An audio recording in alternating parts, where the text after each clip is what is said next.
the lesson. Oh, yeah. Got the man Nebs live online, man. How you doing? Yeah, good, bro.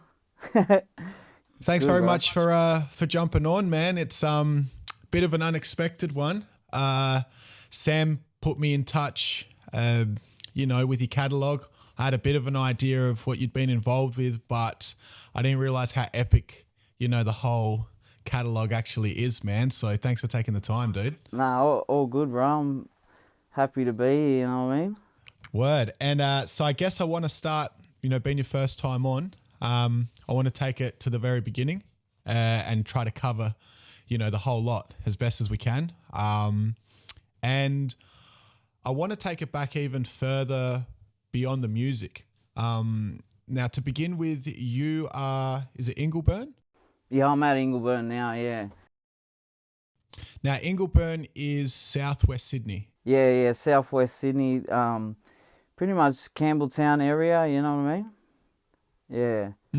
And so have you been out there the whole time, like born and raised there? Nah, I didn't grow up out this way. Like, I'm more where I sort of come up was around the Toongabbie area, like near Seven Hills, Blacktown area, because my sister, she lived there, so I sort of grew up there,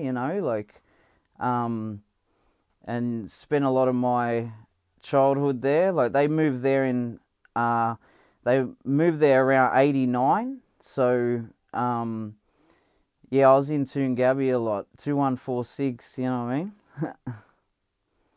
Now, tell us a little bit, I guess, about growing up there. Is because from my understanding, around Blacktown, around Campbelltown, West Sydney is like the tougher parts of Sydney and completely different, to the city centre. How was it like for you growing up in that area? Well, my sister lived in the house, though, so it's sort of like, it's pretty much where everything happens, you know what I mean? It's like the centre of the action, you know what I mean? Like, I got introduced to pot and alcohol and, things like that, like at an early age, pretty early age.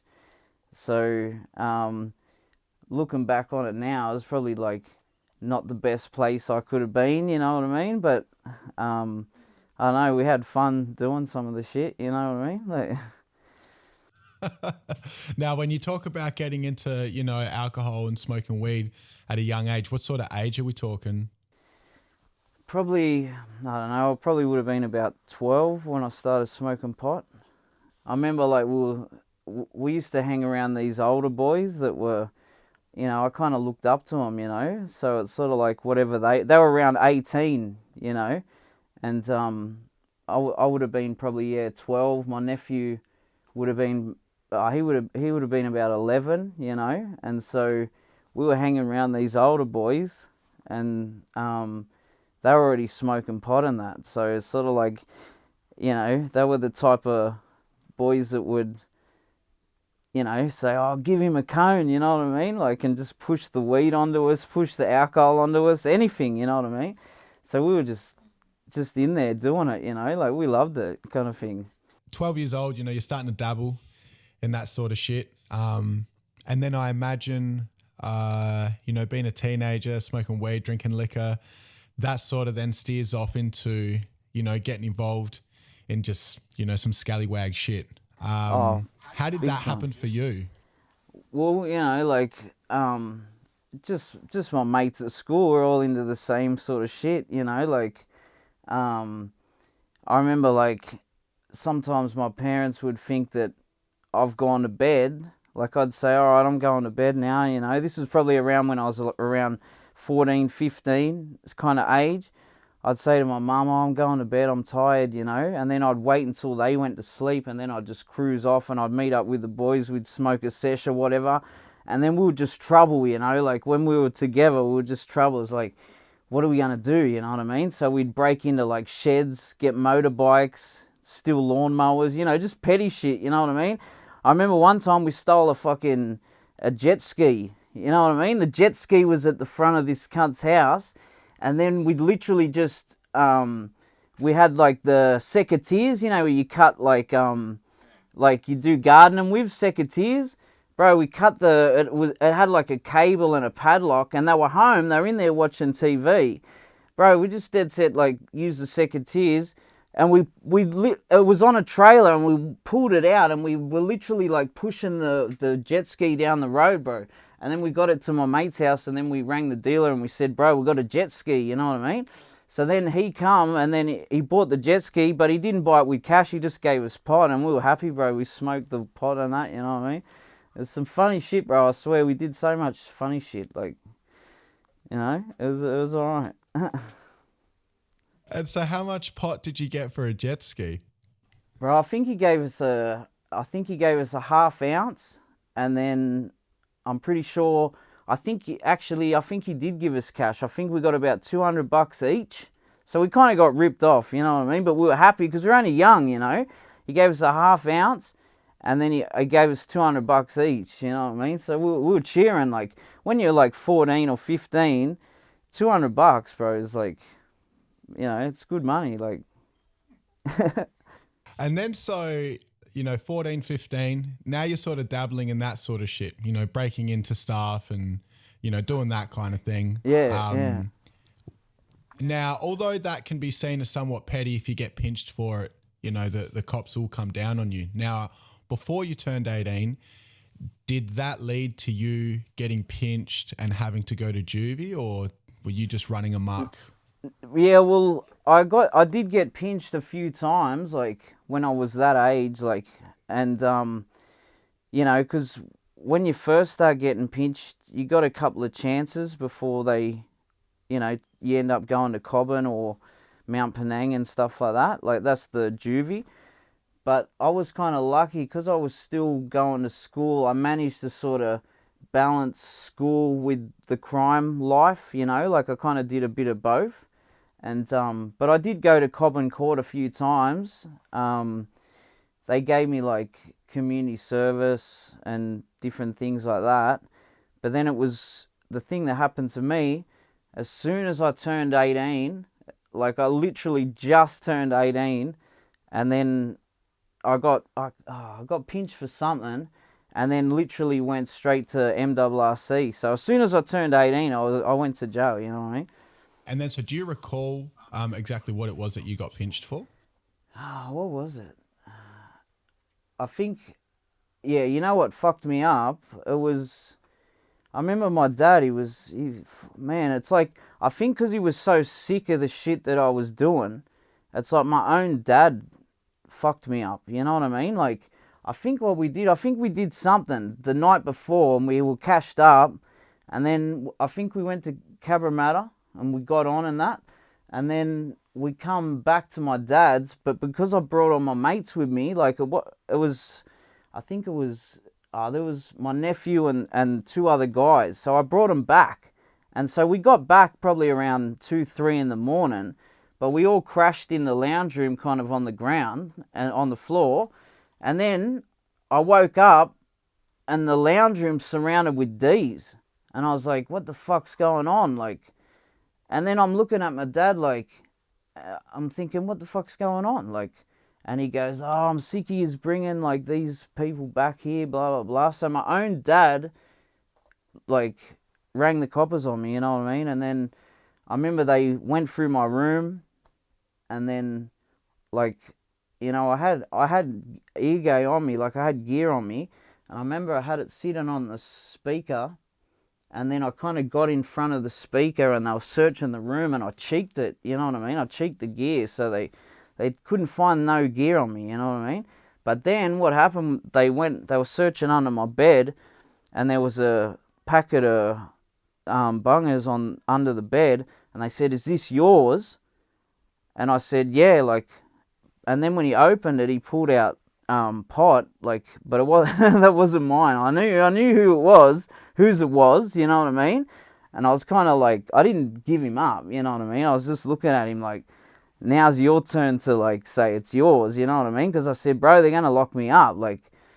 And then so I ended up just getting pinched for that. But the thing was, I'd already been to court. I was on bond for something, and then that was it. I just went straight in for that, like, and that was the first time, like, so I'd literally just turned 18, like, and yeah, I don't know, when it's your first time going to jail, like, you know, I was literally a baby compared to the people that were in there.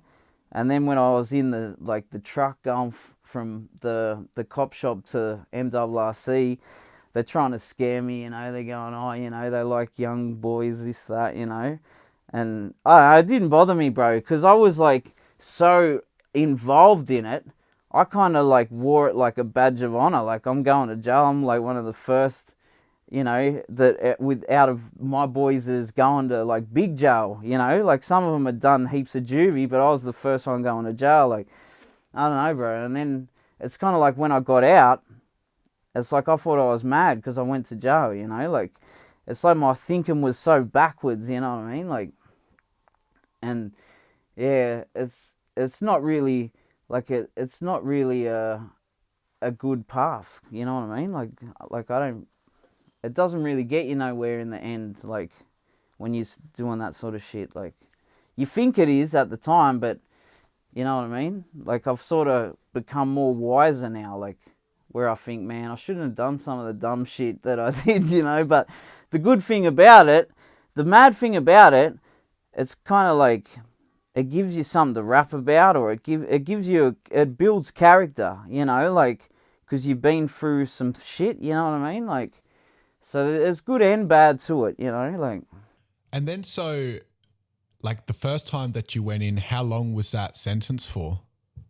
It wasn't long. It was like 3 months or something. Like, it wasn't very long. Like, but 3 months when it's your first time, it seems like ages, bro. Like, you think, fuck, I can't wait to get out. Like, you just want to get out. Like, no one wants to be in jail, you know what I mean? Like, anyone who says, oh, they love being in jail is lying, you know? Because you'd rather be out, you know. But when I got out, like, I don't know, it made me feel like I'd kind of graduated or something, like, you know what I mean? And it was like, it kind of made it worse, because then I was like, I knew what was on the inside and it didn't bother me, so I just went harder, like, you know, like I didn't care kind of thing. When you talk about like dudes trying to intimidate you because you were the young dude, and you're out 3 months later, you know, and you feel like you held it down, did you have any incidences where people tried to test you and step to you, or did you see any sort of like crazy violent shit on your first time in? Not really not really the first time, eh? Because I don't know, like I bumped into a few people that I knew when I was in there, like, and it was just more, when you're that age, it's more like, I don't know, you have a laugh about it, like, you know what I mean? Because you're young, you don't give a shit, like, it's more like fun and games, like, but I didn't have no dramas that time, but I have had dramas a few times, like, in the nick a few times, like, I remember there was one time, I went to John Maroney 2, where that's like it's not maxo, like it's not a maximum security, it's minimum security.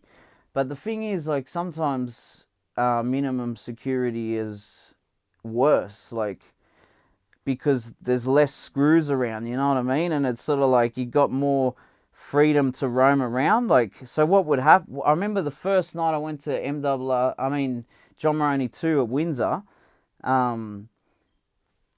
they don't, like, it's because it's a minimum security, you kind of locked in like a house. It's kind of like, sort of like Big Brother house. You kind of locked in this house, and so when it's time to do the muster and then they lock you in, boys are like free to roam around in the unit, you know what I mean? So if they don't like you, they'll just come in and like try and stand over you, you know what I mean? So I think that was one of the second or third times I went in, and then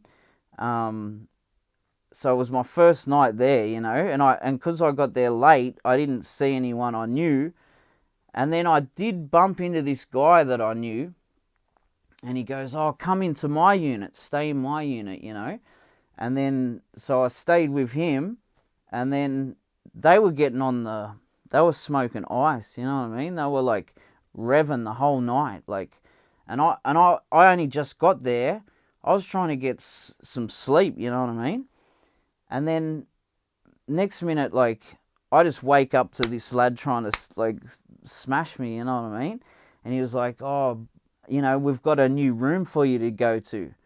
And I said, yeah, whatever. Like, so I grabbed my shit, and he goes, go into this room, and they try and do mind games, you know what I mean? So they deliberately put me in this room with this spinner. I could already tell he was a spinner straight away. I thought, oh yeah, they're putting me in with the spinner, you know?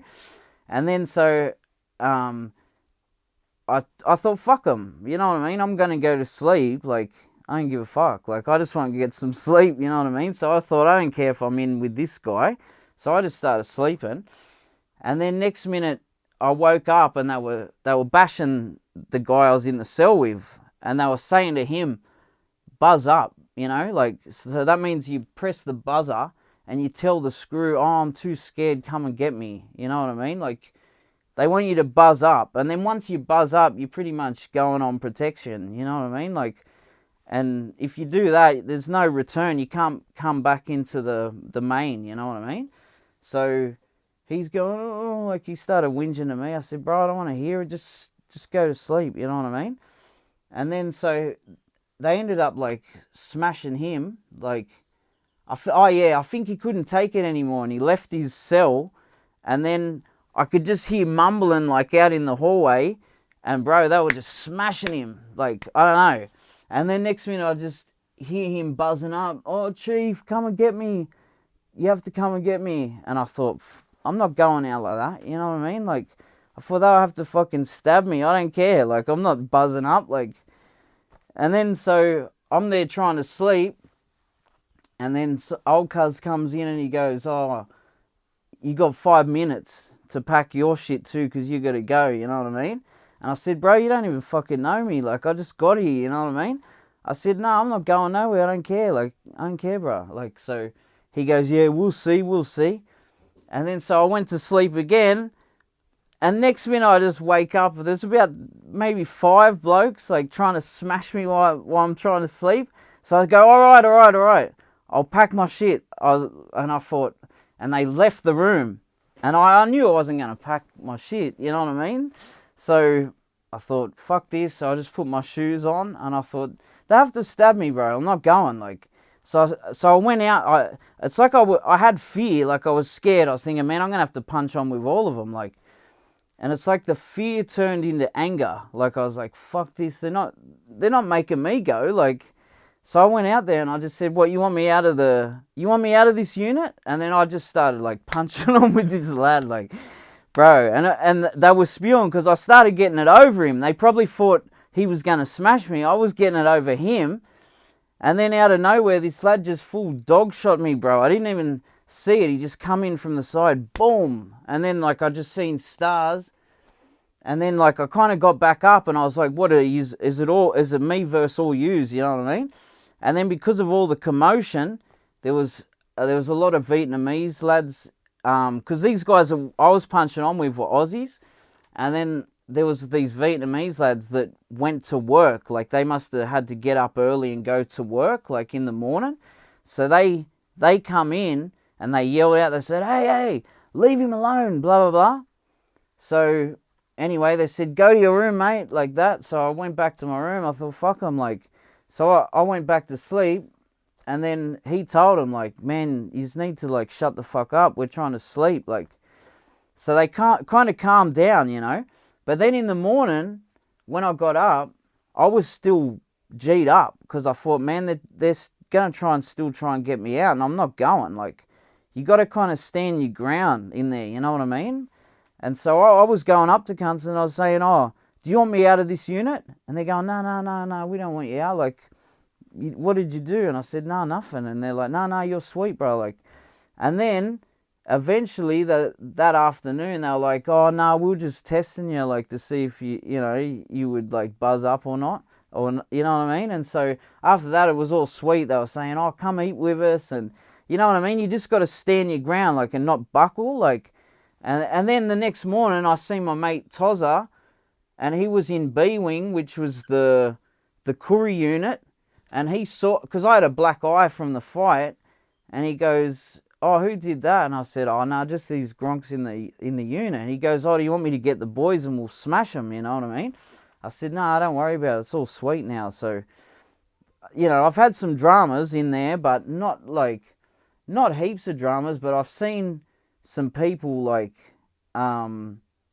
really get like bashed hardcore, bro, like knocked out and blood pissing out of their head. You know what I mean? And just shit that I think, fuck, I'm glad that wasn't me, you know what I mean? Like, bro, like, yeah, it gets pretty full on in there, bro, but you just gotta stick to yourself, you know what I mean? Like, can you recall like the most violent thing that you saw in the time that you spent in and out of lockup? probably this lad, I don't know what he, I don't know what he did, but whatever he did, boys weren't happy and they were looking for him. And I think, and I actually was talking to this guy, and then a few of the boys was like, "Bro, don't talk to him." So I don't know. I don't know what he did. He might have been an Og Day. I don't know. And then so I stopped talking to him. And then a few days later, I seen that same guy who's playing cards, and then this Islander lad come up, and then he was trying to smash him, but this guy was gonna leg it, like, and everyone's going, "Where are you gonna run?" Like, and he kind of thought about it and thought he had no choice but to punch on with him, you know what I mean? And then this Islander lad like smashed him, and then he was kind of swaying like that, but then what topped him off was this other lad come running down and sort of jumped up and like elbowed him in the head. But it wasn't so much that, it was when he fell, it's like his head hit the corner of the bricks, and it's like he smacked his head on the corner of the bricks, and then when he was on the ground, I'm not joking, bro, I'm not over exaggerating, it was like a pool of blood literally just started coming from his head. You know what I mean? And then me and these other lads, we went over there because we thought we can't just leave him there. He's just laying there. So we tried to pick him up, but then the look on his face, it's like his eyes were open, but there was nothing there, bro. It's like he was just knocked out cold, but his eyes were open, like he was looking at us, but there was nothing there. And then people were saying, no, don't touch him, don't touch him. So I think someone called out to the screws, and then they took him, and that was it. He never returned again, but that was probably one of the worst I've seen, bro, because I thought he was dead, you know what I mean? Like, bro, they full split his head open, you know what I mean? I've seen some good punch-ons and that too, like, you know, and I remember I had this mate, he used to be on the bupe, so the bupe in there's like, it's kind of like, it's pretty much jail heroin, you know what I mean? It's like currency, you can like trade shit for it and that. And he used to be on the bupe, bro. He used to get hassled all the time because people would say to him, you know, "Get your bupe out so they can have some." And I remember he was pretty good at getting it out, and we used to smoke it and that. And then I remember one day, like, there was all these Vietnamese lads, they put it on him, you know, and said, get your bupe out, and then he didn't get it out, and bro, they used like a tuna can, and they smashed him over the head with the tuna can, bro. I swear he had like a friggin' round circle on his head, bro, like a full, you know, it was like indented in his head like a tuna can, like, you know what I mean? Like, bro, there's some funny shit, bro, in there, eh? Like, it's off tap. I wouldn't want to go there now, like, it's because it's all right when you're younger, you know what I mean? You got the energy for that shit. I couldn't be fucked with all that shit, bro, now, like, to be honest, you know. This is obviously happening when you're in and out of jail, and this is like your late teens to like your early mid-20s? Yeah, so it would have been like from 18, I think. I was at John Maroney. I think I would have been about 21 or something like that, you know? Like when I punched on with those lads in there, it was probably like, yeah, I would have been about 21 or something like that, you know. So I was going in and out for a good couple of years, but then by the time I got to like 23 age, like around 23, I was sort of starting to think to myself, man, I don't want to be one of those 60-year-olds in jail with nothing, you know. Like I thought, man, I'm still young enough to make something of myself, you know. Like I really just wasn't that dumb that I thought, oh yeah, I'm gonna do this my whole life, you know what I mean? Like I really was thinking, nah, this is fucked. Like there's got to be something better. Like it kind of got to the point where I thought, man, I just want to be a normal person. Like I just want to go to the movies, you know what I mean? Go to dinner, do normal shit, you know, because I never really did that. You know what I mean? It was like a full-time job. Like there was no days off.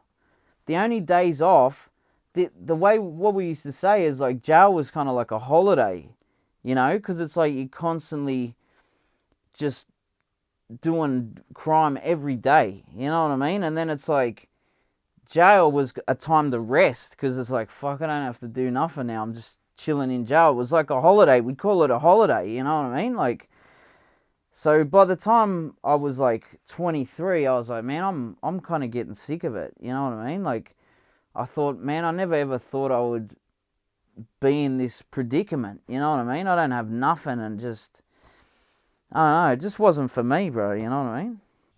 And then, so is that around the time where the music started for you? Nah, like that was another thing. Like always in the back of my mind, when I was like even doing the crime and all that sort of stuff and getting locked up and all that, I always thought to myself, man, I should be doing music. Like it's like I was thinking, man, I'm doing the wrong shit. Like I really wish I was doing music, but things haven't turned out like that. You know what I mean? Like, so it's sort of like always in the back of my mind, I was thinking, man, I'm doing the wrong shit. Like, you know, like I thought, man, if only I stuck with the music where I could be, you know, like, but I you know, I went down the wrong path kind of thing, you know, like, so it was always there in the back of my mind, like, bro, you're wasting all this time you could be doing music. Like, I always wanted to do it, and I always thought, I'll do it again one day, you know what I mean? Because I already did the music, kind of around the same time I was doing the crime and that, like, but then it got to a point where I wasn't doing music anymore, like at all, like, because I started making beats around 95, like that time, so I would have been about 15, 16, so I was doing the music, going to school, smoking pot, hanging with these guys, them guys, whatever, doing graffiti, you know what I mean, just fucking around, and it was like fun and games, but then later on, like around 17, 18, it was becoming more serious, and the music thing kind of got put on hold, you know, like the music couldn't keep up with the shit I was doing, like, you know, so I always wanted to do it, but it's like, I just thought it's going to have to wait until I get myself together, you know, like. At which point did you sort of get it together and then start, you know, getting back into the music and, you know, really focusing on it? Well, probably it was my nephew, pretty much. Like, my nephew and I had this other mate who was like visited me in jail and that, and then he was saying, you know, he was trying to help me. I was lucky enough to have a friend who wasn't a crim or nothing and wasn't just another, you know, just another one of the boys that would sort of lead me back into that lifestyle. I had someone who was out of that wasn't really doing crime. He'd sort of sorted his life out, and he was visiting me, you know what I mean? And so it was him and then my nephew. So my nephew, we were locked up at the same time. Like, we were in jail together, and then we were at Para together. This was in 2003. So that was the year I was like, fuck this, like I'm not coming back, you know what I mean? So 2003, we're at Para together, and then everything was like your normal sort of shit. Like we were just still the usual crims, you know what I mean? And then something happened, bro. Like when he went to John Maroney, I was still stuck at Para, like, because his missus and that cheated on him, and, bro, he was sending me letters going, oh, I'm going to stab him, this, that, blah, blah, blah, you know? And he was dirty because his missus was with some other bloke when he was locked up, and I was like, yeah, that's fucked, like. But then it was weird, bro. It was like, I'm telling you, it was so different. It was like a different person. He's writing back saying, nah, like, I don't really care about all that no more. Like, I've moved on, you know what I mean? And he was like a different person. I was like, what the fuck's going on? And I was showing my celly, I go, bro, this doesn't even seem like the same person. Like, what's going on, you know?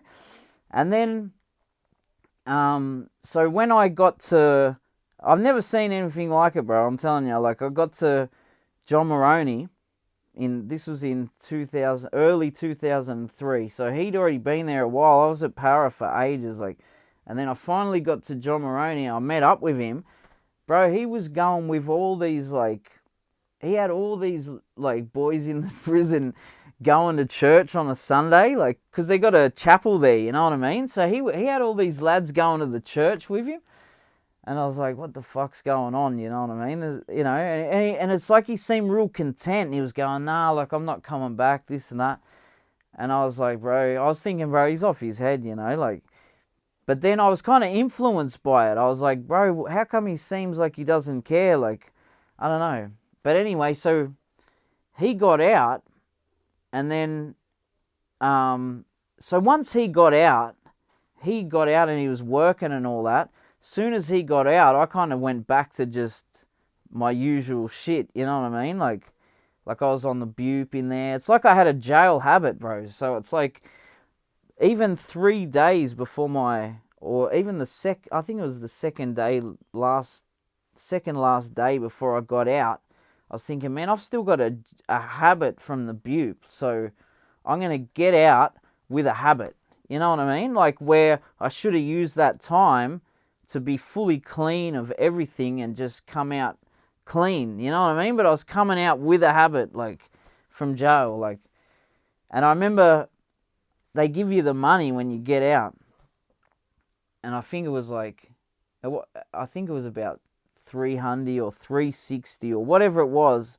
They give you your dole check, you know, because everyone gets their, like, a dole payment, because you can't go out with nothing. The government gives you money when you get out, and it's up to you what you do with it. I thought, man, I'm getting on for sure. Like, as soon as I got out, I thought, man, I'm ringing the deal. I'm going to get on, you know. And then but the thing was, I couldn't, though, because my nephew and this other guy, Greg Donald, like, he's like a pastor of a church now, but he wasn't at the time. He was sort of on his way, you know. They met me at the gate, and, like, I thought, fuck, how am I going to get round this, you know what I mean? But they just stuck with me, like, and they wouldn't let me get on, bro, eh? Even though I didn't say I'm going to get on, I kept throwing off. I go, man, I need to see my dad, and I got to do this and that. And they were like, oh, no, you're sweet. We'll take you if you need to go. And I couldn't lose them, so they stuck with me, like. And then they pretty much did. Like, they just stuck with me the whole time. And then I had parole. I had 12 months of parole. So if I fuck up that parole, I would end up just doing a year straight away. And so I got to this point where I thought, it was like a fork in the road, you know what I mean? Like, I'd never been at that point before where I was like, this is it for me. Like, I'm either going to go back to what I was doing, or I'm going to do a new path. Like, and the thing was, because I was so used to the old life, that was the easy road, you know what I mean? Like, because I knew all that shit. I knew what to do. I'd just go back, hanging with the boys, you know what I mean? Do the normal shit I do. Or it was like this unknown path, you know? And then so, yeah, I just was like, man, I'm going down that path, you know what I mean? So then I just started working. I ended up getting like a job, like, and that was the first proper job I had ever had, you know what I mean? So and then I was working there that long that I ended up getting my nephew the job, so we were both working there. And then it was at Gloria Jeans. It was in like Castle Hill. It was like just pick and packing, like in a warehouse kind of job, you know what I mean? But it was the first time I ever like got a paycheck and that, you know what I mean? And I was like, bro, this is like, and I was kind of stable for once. Like, I didn't feel like I was just all over the shop. Like, I was full stable in a routine. Like, and for me, that was like new, you know what I mean? Like, I'd never done it before. So for me, I felt it was good. Like, I had money and I was like, you know, just buying like CDs and shit, you know what I mean? Just normal shit, because I was living with my sister. I wasn't paying much rent, and, you know, and I thought, man, this is going good, you know? And then, so this is how I met Sam, the lad I rap with in That's Them. He was working at Gloria Jeans, and then he was rapping with this other group.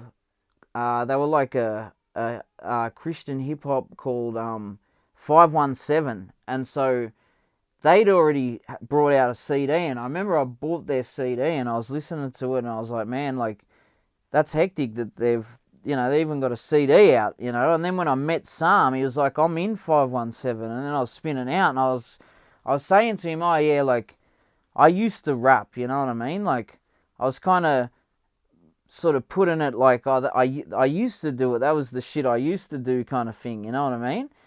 And then he was like, oh, have you got any of your shit that you used to do? Like, and so when I used to make beats on the Casio keyboard when I was at high school, I used to have all these tapes, like, so I had like a shoebox full of beat tapes, you know, and then every once in a while we'd hook the mic up, have a sesh, and then just freestyle over the whole thing and just record it, you know what I mean?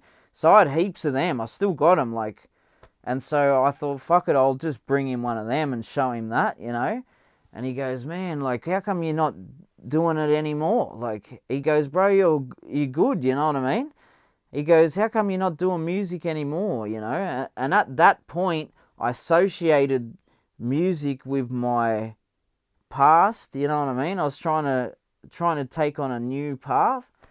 And he was like, nah, like, you can still do the new path, but just do your music shit as well. And then I was thinking, nah, he's right, because that's the shit I wanted to do anyway. And then I was like, so this was around 2003. So I said, well, what do you do? How do you make music now? What's the best way? You know what I mean? And he was like, bro, get a computer. And then he goes, oh, there's a program, Fruity Loops, you know what I mean? And I was like, yeah, sweet. So what I did, when I got my tax, I got a couple of grand on the tax.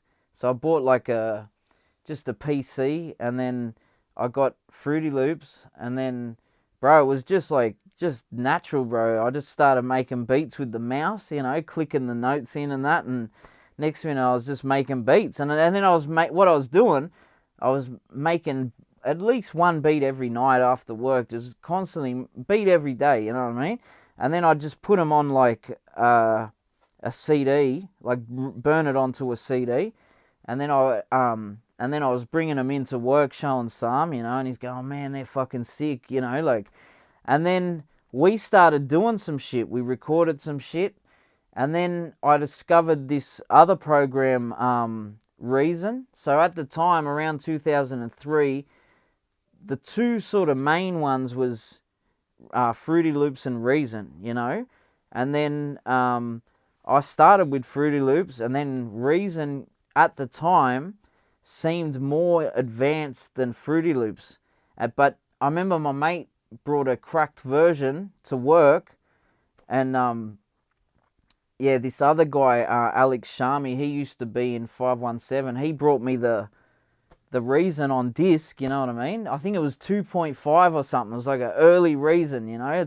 I think they're on 12 now, you know what I mean? Like, I think it's 11 and a half or something. It's nearly 12, you know. And so I remember they're all saying, oh, we can't work it out. Like, it's doing our head in how to get the beats going off it. And I remember, man, loved Fruity Loops, but I was like, man, I'm going to work this fucking Reason shit out. Because I heard the sounds of it. I was like, fuck, it sounds better. Like, at the time, though, like, it sounded better. And then I just stuck with it one night. And then, bro, I just worked it out. I was like, fuck, I know how to make beats in it. Like, so then next minute I kind of was making beats in both, you know, like Fruity Loops, Reason, you know. And then, but I ended up sticking with Reason. Like, that was I don't know, bro. I'm still on Reason now. Like, I was just saying to Anthony, like, it's like I make the beats in Reason, but I always bounce the tracks out of Reason and then record the vocals in Pro Tools, you know what I mean? Like, I don't know, I feel like Pro Tools is a better program for mixing. Like, I feel like Reason's kind of like in more recent years, like, I feel like Fruity Loops, which is FL Studio now, I feel like has kind of become more advanced than Reason, and Ableton as well. Like, I feel like they've kind of taken over from Reason, and Reason's hasn't progressed because they didn't do VSTs for like ages. Like, it was only, I think, 2016 or, yeah, they started doing VSTs, or I think it was 2015 or 16. So they were late to the party for VSTs, and because of that, the other DAWs have just surpassed Reason. But because I know it so well, I can do anything in Reason. Like, doesn't matter. I can do whatever. Like, in 2007 is when you actually released the release with that stem. Yeah. So before, yeah. So 2007, so what happened was around 2003, I was rapping with Sam. And, you know, we did a few tracks. We didn't do much. We did a few tracks, but never did anything with it, kind of thing. But then he ended up going to another job. So he moved sort of to a different job, but I was still in contact. But then I started rapping with this other lad. It was, he was a Samoan guy named Sefa. So he was working at Gloria Jeans. And then, so around 2006, I don't know if you suss this out, but in 2006, they had a thing called the Urban Star Competition. I don't know if you ever remember that. Do you remember that? It was from Frisk Management. It was 2006. It was the Urban Star Competition. It was at the what's that? The hotel at Liverpool, the Collingwood Hotel. So it was like a competition, and you know who was in it? I don't know if you heard of Mahogany. You know Mahogany, like, they're like an R&B group. They were on, they've been around for ages. They're like Islander chicks and that, you know, like, and I remember we literally was in this competition. So I was doing all the beats. My mate Sefa was rapping, and sometimes my other mate Sebs was rapping, but we progressed through this competition, bro. Like, I'm telling you, it was so many people in Sydney. Like, it was massive. Like, it went for weeks. And we literally got all the way to the end, and it was us and Mahogany. And because they looked like Beyonce, you know what I mean? They officially won. They were more marketable. They even said, oh, they're probably going to win because they're more marketable, you know? And so I had a feeling, I thought, man, they'll pick them for sure over us. Like, but then what happened was they won. But then because they had dramas with their manager, I think their dad managed them, something didn't work out. And then so they had to forfeit the win, and they gave it to us, so we won. So then part of the winnings, they sort of talked it up. Part of the winnings was you get to go to this studio, you know, record your single, and like, I remember we were G'd, you know what I mean? We were starting to think, fuck, we're going to actually get somewhere with this shit, you know what I mean? And I remember I told Sam, like, I was like, bro, if I get in the door, like, you're coming and this and that.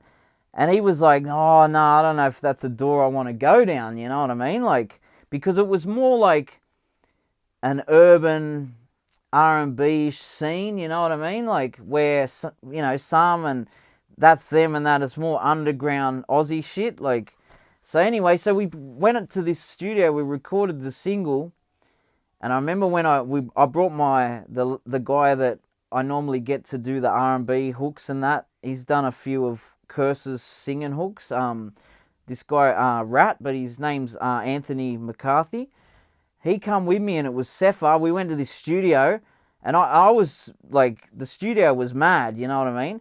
But even when they played the beat, we were like, fuck, like, you know, he's going, bro, your beats are heaps better. Like, what are we doing? We're kind of going backwards, you know what I mean? But we didn't want to be like bad sports about the whole thing. So we recorded it and nothing ever really happened of it. Like, you know, I knew that because I could tell by the production and it wasn't the best, you know what I mean? Like, and I felt, man, my beat's shit on this. Like, why don't we use my beat? But they didn't want to do it like that, you know what I mean? So then, so we ended up opening for the UMAs. So it was the Urban Music Awards. It was in like Olympic Park. So that was 2006. So we opened there and there was like Decepticons and like Scribe and there was all these big artists from that time, you know what I mean?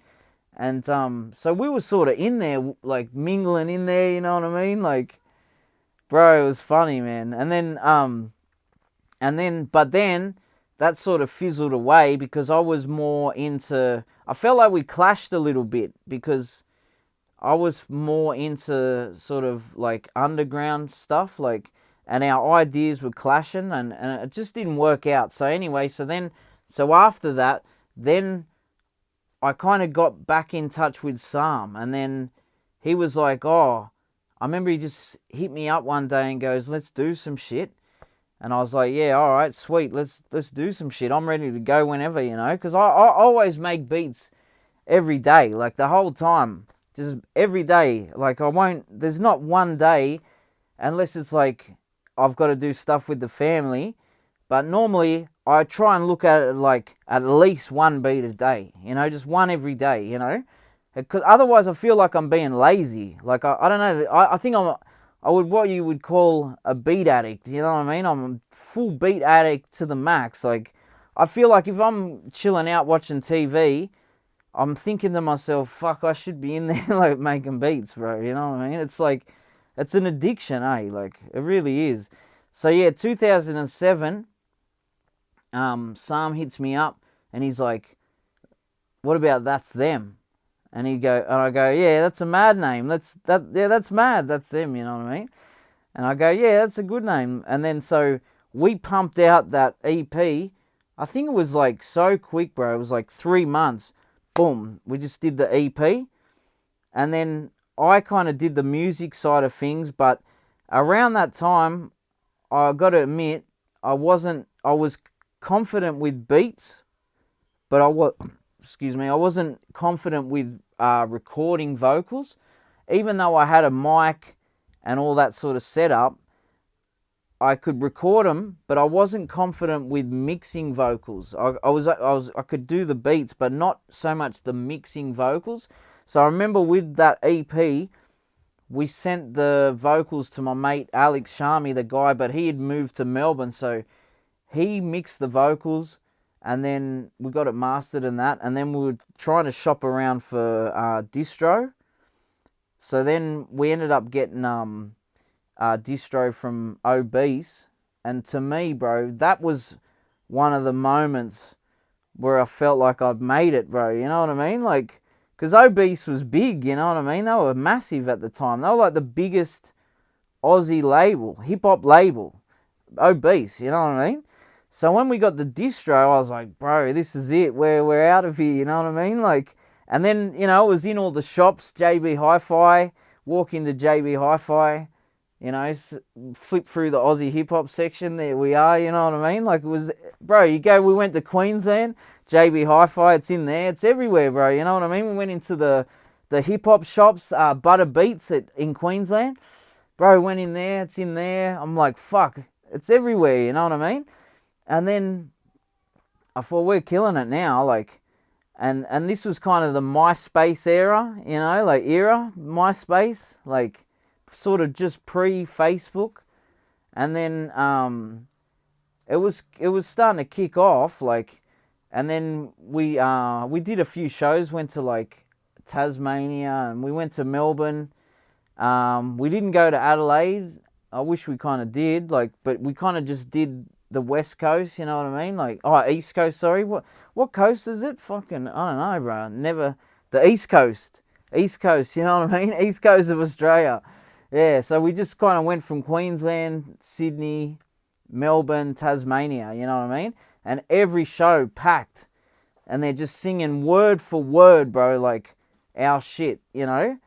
And man, I'm telling you, like, it's a amazing feeling, bro, you know what I mean? When you work on something and then you think, oh yeah, I'll just put it out there, and then you go, you do a show, and then people are singing word for word, you know what I mean? Like, and I remember when we were in Queensland, like, man, these chicks are like telling me, like, come on, like, we'll go back to the motel, you know what I mean? They full want to, like, and Sam's there, like, no, bro, like, you're married, this and that, like, bro, it was full on, bro, I'm telling you, like, they loved it. And then, but then, with the second album, like, the Stay Up album, that was, like, 2009, that was more of a struggle to get, distro, like, so we had a big buzz going, and then it was like, we need to get another album going, like ASAP. But then in that time frame,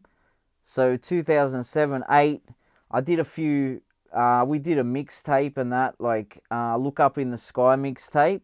So that was with Scott Burns, Binge Thinkers, DJ Mathematics, DJ Tubuck, me and Sam. We kind of did a collab mixtape, and it was just a freebie. We just handed it out everywhere. And then I had a few beats on a few different projects, you know what I mean, at the time. And then around that time too, I was getting my music on TV, like Fat Pizza and Swift and Shift Couriers and that, like, so I was getting checks coming in. That was the first time I was actually getting checks for my music. So it gives you confidence when you think, fuck, they're paying me for this, you know what I mean? Like, and then, yeah, it just gives you confidence, you know? And then, but it was a little bit of a setback when we did Stay Up, because we couldn't get distro, you know? That was the problem. So we couldn't get the Obese distro, because around that time, I think Pegs was starting to downsize Obese a little bit. And it was kind of, people weren't buying CDs, you know, because it was going 2009 into 2010, the CDs weren't selling. And JB Hi-Fi it's still selling, but it was dying off a bit, you know what I mean? So it was a lot harder to get distro. And then, so we decided to do it all ourselves, like, and I give credit to Sam, because he put in all the effort to literally, we signed the CDs and he would just send them out, like, by hand, you know, it's like in packages, and just, you know, it would have been dramas. Like, it wasn't in the shop anymore. We had to, like, put it out ourselves, kind of thing. And we still did a lot of shows and that, still big attendance. But yeah, it's sort of a bit of a setback a little bit, you know. And then, but, you know, we still did heaps of shows. We probably did more shows in that time. We're doing shows nearly every week, like, and yeah, it was good. But the only problem was the distro. It fucked us up, you know, because there was no streaming. These days, you don't need distro. Like, I nearly look at these days now, unless you've got someone who, like, a loyal fan base that will actually buy the CDs, it's nearly not even worth pressing them. You better just go streaming, like, you know what I mean? Like, unless you got someone that's willing to, there's still a lot of people that want the CD. Like, I have people ask me all the time, oh, have you still got the G Up, or have you got Stay Up, or have you got the EP, you know what I mean? or have you got taking care of business? And I'm like, bro, we're out. Like, we're run out unless we repress it, you know what I mean? So you did 2 releases under That's Them, and that's like, 07, 09-ish. You've got the plug with Obese, and then somewhere not long after that is when you've met Kerser and started to work with him. Yeah, so the night I met Kerser was it was 2000 and I'm pretty sure it was early 2009. Yeah, early 2009. So it was just after we did the Look Up in the Sky mixtape. He come to one of our shows. I remember Rates was there and Tozza and few of his boys come, you know what I mean? And they come to a That's Them show. And bro, I remember after the show had finished, it's like I was doing a piss, you know what I mean? I seen this lad like selling his mixtape there, like, oh, you want to buy my mixtape, $10, you know? And then I was doing an isplay in the toilet, and then as I'm coming out, he's like, oh, you're Nebs, eh? And I said, yeah. He goes, you make all the beats for That's Them, eh? And I said, yeah. He goes, bro, I'll give you my mixtape, you know, like, and I think we exchanged numbers too. And then he goes, have a listen, tell me what you think. It was the Straight Out the Gutter mixtape. And then so I remember on the way home, me and my mate, we pumped it the whole way, like start to finish, we just sort of listened to it.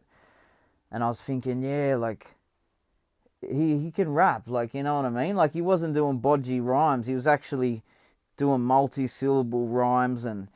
But he had another angle where he was kind of like paying out on himself. You know what I mean? Like, he was sort of funny. And I was like, but at the same time, he was paying out on like Triple J rappers and like, it's like he didn't give a fuck, but he didn't give a fuck that he was even paying out on himself. And I thought, fuck, that's different, you know what I mean? Like, that's a different angle, you know what I mean? And his voice too, like, I was thinking, bro, his voice is like unique as well. And I remember it was like so catchy that there was this song where he had this chick singing.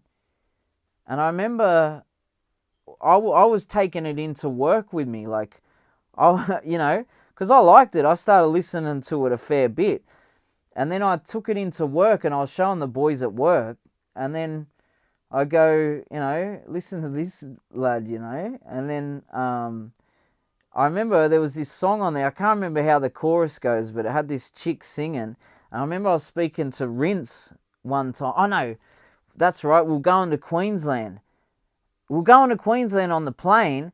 And he started singing the chorus. And I was like, fuck off. I go, that's that Kerser fucking chorus. He goes, yeah, like, I've been listening to the...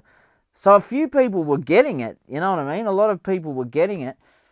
And then, because I think he was trying to sell it everywhere, bro. Like, he sold a lot of copies of it. And then I thought, no, I'll do some shit with him for sure. Like, and then what was the spin out thing is that when I spoke to him, I go, where are you from? And then he goes, oh, I'm staying at Ingleburn. And I said, so am I. Like, it was like it was meant to be, bro. You know what I mean? Because we was like literally round the corner. Like, he was 5 minutes from here. And I was like, bro, we got to do shit. Like, and then so the mad thing about him is that most people would probably wait for you to get in contact with him. He was He kept hitting me up like, when are we going to do something? You know what I mean? Because I was working on another That's Them album at the time when we started doing this grime shit, you know what I mean? Like around 2009, 10 time, you know what I mean? And then, so I kind of felt bad because I was very focused on doing this, the G Up album, so I didn't have heaps of time. But in that 2009, he come over to the studio. Like, it wasn't this studio. It was in this same location, but it was not this studio. It was pretty much like a double garage, and It was like, you know, it had boxes everywhere. It was pretty ghetto setup, you know what I mean? But the results I would get in here was sweet, you know. And so he come and recorded. We did a few songs, like one of them, he's never released it, was this Britney song, you know. And he's like rapping about Britney, he wants to get with Britney, you know. And it was off tap, like he's saying, I'll send you a semen sample and that, like, and all this shit, bro. Like, it was funny shit, bro, you know what I mean? And I thought, man, and I was showing people, like, any track we did, like, he did this, I'm a Westie cunt, like, there was that song, and we did a few, like, kind of singles, but we didn't put them out. But I'm telling ya, he could smash beats, bro, like more than I've seen other people do. Like, I swear he was the type of person where I don't see people do that these days. Like, I could send him a beat, and I'm telling you, bro, like, he would come back 20 minutes, chorus, like the verses, the whole song written, 20 minutes, and he would rap it back over the phone. And I thought, bro, this guy is hungry, like, his level of hungry was different, you know what I mean? And then I said, bro, just because I felt bad because I was still doing the That's Them shit. I couldn't let Psalm down because, you know, we're trying to still do That's Them. But then, you know, I wanted to do something, but I felt like in time we will, you know? So I said, bro, just keep doing what you're doing. So he ended up putting another mixtape out. That's what I'm saying. Like, he was going that fast that he even collected up another whole mixtape, which was Down the Drain. So Down the Drain, that come out 2009, and that, or was it 10? I think it was 9. Yeah, I think it come out the end of 2009. And then that had a few of my beats on the end. On the back end of it, like some of the ones we were doing. I'm not sure if he put the Britney one on it. I don't know if he did, but I have to suss it out. I haven't heard it for a while, but so we'll get into it, and then when we dropped the G Up, so that was the third album from That's Them, and I told him because I kind of felt bad. I just said, look, as soon as I finish the G Up, we'll work on your album, you know what I mean? And we're actually putting songs together.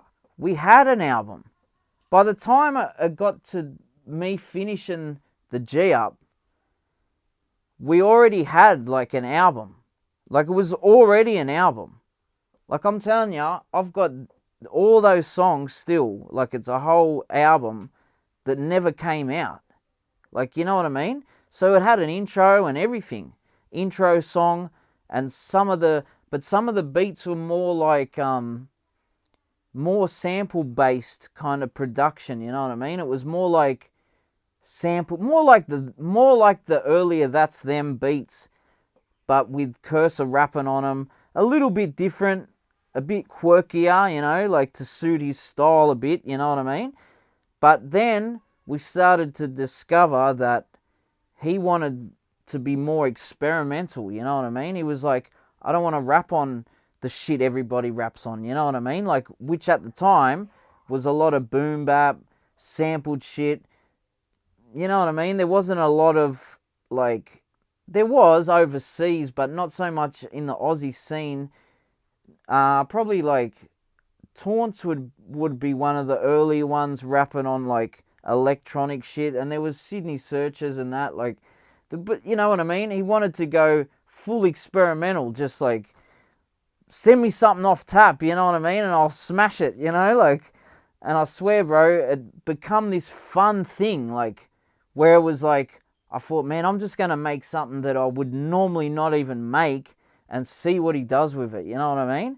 And bro, he was like, bro, that's hectic, like, and he just, it's like he knew what to do with him. And then, so this whole other album that we had, that kind of just got put aside, bro. And we started working on this new shit, you know what I mean? So then I put the G Up out, which was in 2010. And, you know, we did a few shows and that off that, and, you know, got a bit of a buzz going. And then Kerser actually featured on one of the songs on the G Up, the song called Bam. So we used to bring him up on to do that song, and no one knew him then, you know what I mean? But you could even tell then that he held it down. Like, even on stage, like, he held it down. Like, he was never come toy, you know what I mean? Like, he was straight away already, I think, naturally good at doing it, you know what I mean? And he'd already, when you think about it, he already did 2 mixtapes, he already had a whole album, and he jumped on the feature. We did a clip and that, and then so the G Up come out, and then I just started full focusing on the nebulizer. And then, you know, we were trying to work out a name. Bro, he come up with the name. Like, he goes, the nebulizer, like, naming it after me, you know what I mean? Like, and I was flattered. I was like, you know what I mean? It's pretty mad that he would name it after me, you know what I mean? And so, bro, it's like, we sort of took the angle of, like, kind of trap beats, you know what I mean? Like a trappy sort of angle, but at the same time be original. We put some house shit on it. Bro, we just experimented the fuck out of it, bro. You know what I mean? Like, totally different to what I ever done, you know what I mean? I never done like that shit. It was fun, you know, and it was quick. It wasn't like you send a beat, wait 10 weeks, and then someone comes back with some shit. It was like instant. It was like, send a beat. He goes, bro, I've written it. He ring back, like, I've got this, listen to this. And, bro, I'd crack up, you know what I mean? I thought, bro, this is funny. This is going to be gold, you know what I mean? And then, bro, it was a good chemistry going, you know? Like, I thought, man, we work well together. And then, you know, we'd sort of bounce ideas off each other. But in the meantime, though, like, it's not like he was just doing the nebulizer and then hibernating, you know what I mean? It's like he was putting in all this, like, legwork of, like, building a buzz. Like, it's like he was working the Facebook, and, like, bro, if you typed in Kerser, like, on YouTube, it's not like 3 or 4 songs pop up. It'd be all this content, you know what I mean? Like, all this shit. Him doing videos at the station, like, I remember there was this old one. It was kind of like a film clip, but it was filmed on like a old school Nokia, you know what I mean? And it was kind of like a film clip, but it was not a full professional one. It was so raw, you know what I mean? But the shit he was saying, it was funny, you know what I mean? And then, so he was doing that, and then he was doing the battles as well, like, and he was, it's like he was beating people you would think, oh, he's not going to beat them, and he started winning. And then it's like he had this other charisma that the other rappers sort of, that he was battling, didn't have. And then it's like, then around, he was doing the battling, and then, bro, it's like the buzz was building. Like, it's like you could feel it. It's like I was thinking, bro, this is a buzz that I haven't seen. Like, you know what I mean? Not around here, you know what I mean? Like, it just was full starting to build, you know? Like, and then, so I said to myself, you know, I'm going to make sure this is the best shit I can possibly do. So I remember, like, I would mix a song. So by then I was mixing vocals. I was, you know, recording everything. And then, you know, I'd mix something and I'd bounce it and I'd listen to it. And then I'd be like, bro, this needs to come down like a little bit, you know. And then I'd do that and I'd bounce it again. And it's like I had all this time to, like, make sure that the whole thing was fucking sweet. And then I remember when we come to the order, we kind of worked out which order we wanted the songs to be in. And I was thinking, oh yeah, that's the sickest order. But man, it's amazing what an order of an album does for an album. You know, like if got the wrong order, it can not flow properly. And I thought I had it, you know. And I remember listening to the whole thing and I was like, I go, nah, like it disappointed me, you know what I mean? So it's like we kind of rearranged it and worked it out to flow the way it did, and I was like, yeah, that's the album, you know. And then we ended up getting it mastered. I was like, I'm gonna send it to Sonomax mastering in the city, and bro, he just like put the icing on the cake. I was like, bro, it just made it even better. I remember when we got back a couple of the masters and we were listening to them at his house, and we were just pumped, bro. We were like, fuck yeah, it just sounds mad. Like it's ready, you know what I mean?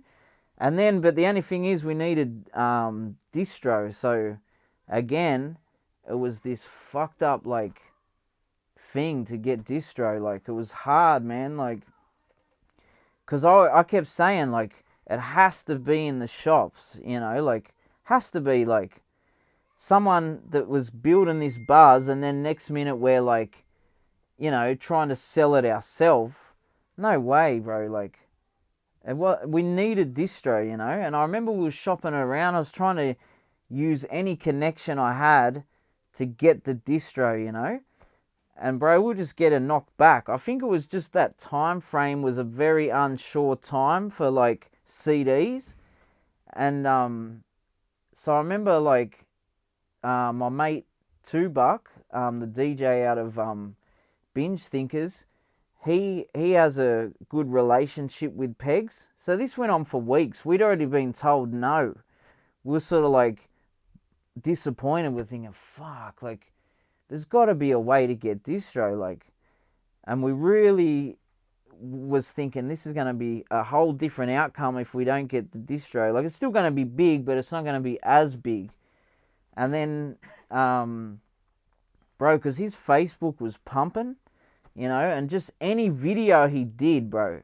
Like at the time, I think he did the Highest Man video, and bro, it cranked up. It was like up to 200,000, and I was like, fuck, like I've never seen it jump up like that. Like not from an Aussie artist, you know what I mean? Not at the time, like no one I worked with anyway.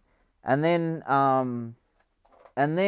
I think another big one was he hooked up with Gunster from Hustle Hard TV. And so what we did, we played the instrumental out of my car, and then he just he had the song written. It was called Kerser is the Sickest. And then Gunster did an interview. He did an interview first, and then he did a freestyle over Kerser is the Sickest, the beat, and he did the song Kerser is the Sickest. And so that won the Highest Man, and then Kerser is the Sickest. Bro, they fucking blew up on YouTube. I was like, what the fuck? Like, launched, you know what I mean? Like, I'd never seen an artist, like a local artist, you know what I mean? I was like, what the fuck? That's crazy. Like, and then another one where I was starting to say to myself, shit, this is like kicking off, you know what I mean? Was he did a song, I think it was over like this 2-pack beat, because this guy I can't remember the names, but this guy got stabbed like not far from here. He was only a young guy and he died, you know what I mean? And then Kerser, I think Kerser knew him and knew the family, so he did this like a tribute song to him. I can't remember what the song's called, but it was over a jacked beat. And then, bro, he put that out, and I remember going to MacArthur Square, which was like it's a shopping centre at Campbelltown. I remember, like, out the front, there's all these teenagers listening to it. And then when I was on the train, these other teenagers and young cunts are listening to it, you know what I mean? And I even remember saying to my missus, I go, man, this shit's like, he's fucking kicking off, you know what I mean?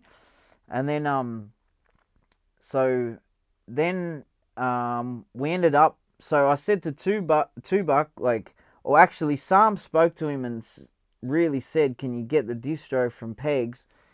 And then, I don't know, he must have just pulled some strings, bro, and next minute, boom, we got the distro. So I was like, all right, let's put it out. And then, bro, it was like, I thought it was going to be big, like, but it was bigger than what I thought, bro, eh? Like, it just pumped, you know what I mean? Like, like, I'm sort of glad that I was part of it, you know, because, man, it was like a good combination. Like, I'd already put in the work to get to the level where I was at, and then he sort of put in his work to get to the level where he was at, and we kind of met, and then it was like it just happened, you know what I mean? It like, yeah, it just worked out perfect, bro, like I'm telling you. And then when it dropped, I think the first time, like, heaps of people were listening to it, and then people ringing me, like, I was just getting all these, like, texts, bro, I heard the album, blah, blah, blah. And then, you know, I was all in JB Hi-Fi and that again. And then, bro, it was a hectic moment, eh? Like, and I remember the time that I actually realized, fuck, this shit is big, was when we did the Newcastle Nebulizer Tour show.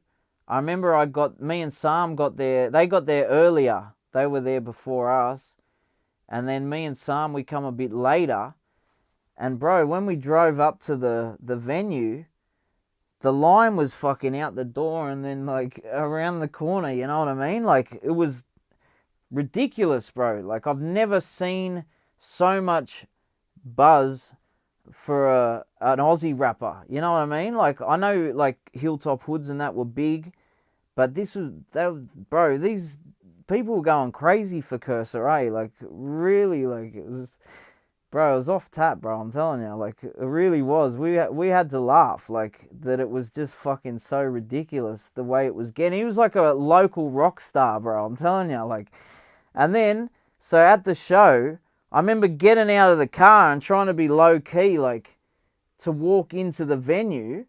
And that's how fucking ridiculous it was. Like, I'm only the producer, you know what I mean? And they're like, look, it's Nebs. And then they're all like fucking like yelling out and they're trying to come in. I said, quick, Sam, like, let's get in. And like, it was ridiculous. I was like, bro, what the fuck's going on? This is like stupid, you know what I mean? And then I remember I was grabbing a feed at Ingleburn, and, you know, I'm just kicking back, and next minute this car cruises past.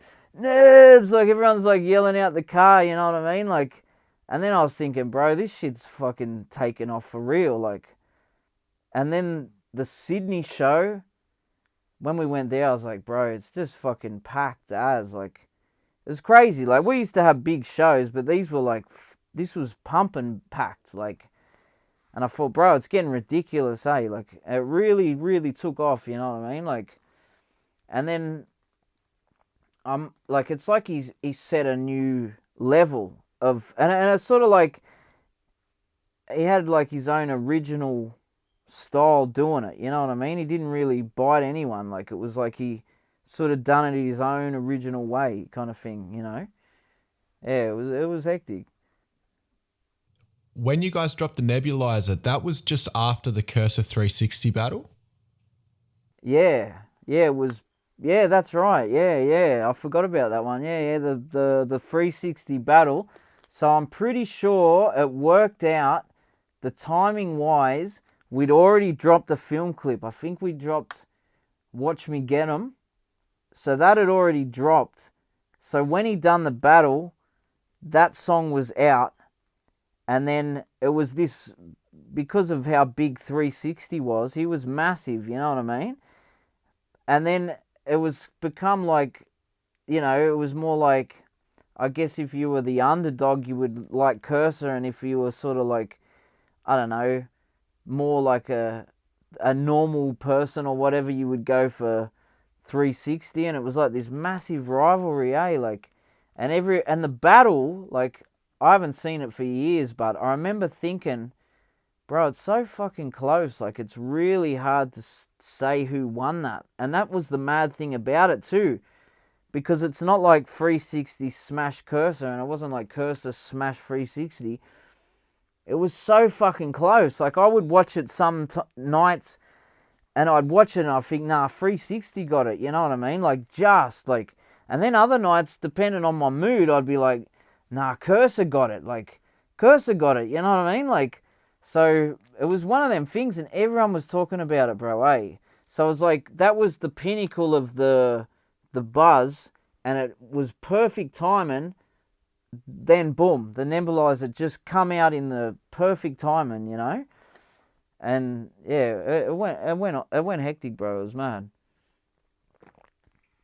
And then the next year, so 2012, that's when No Rest for the Sickest dropped, and you produced that whole album as well. Yeah. So this one to me, because I knew how big the nebulizer got, but I already said that with the nebulizer anyway. Like any project I approach, I always look at it like I've got to do the best, you know what I mean, I can possibly do on it, you know what I mean? Like I did that with it's like my own child kind of thing. It's like, it's my project, you know what I mean? Even though it's like Kerser's rapping, to me, I feel like I'm trying to get Kerser to sound the best I can get him.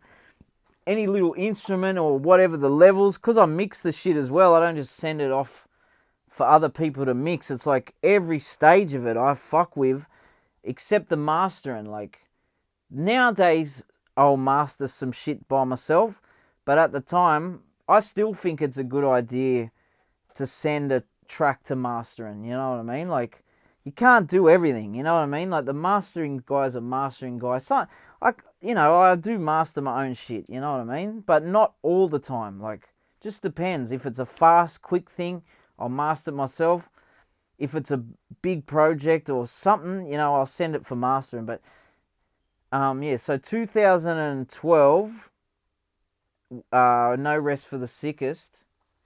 I feel like with No Rest for the Sickest, I sort of wanted to like go not full back to the sampled like more boom bappy style, but with the production I wanted it to be, because like the nebulizer's quite quirky, you know what I mean? Like it's kind of like, it's got some like a lot of fun shit, where I feel like where Kerser was at the time, it needed to be a bit more serious, like, than the nebulizer. I feel like personally,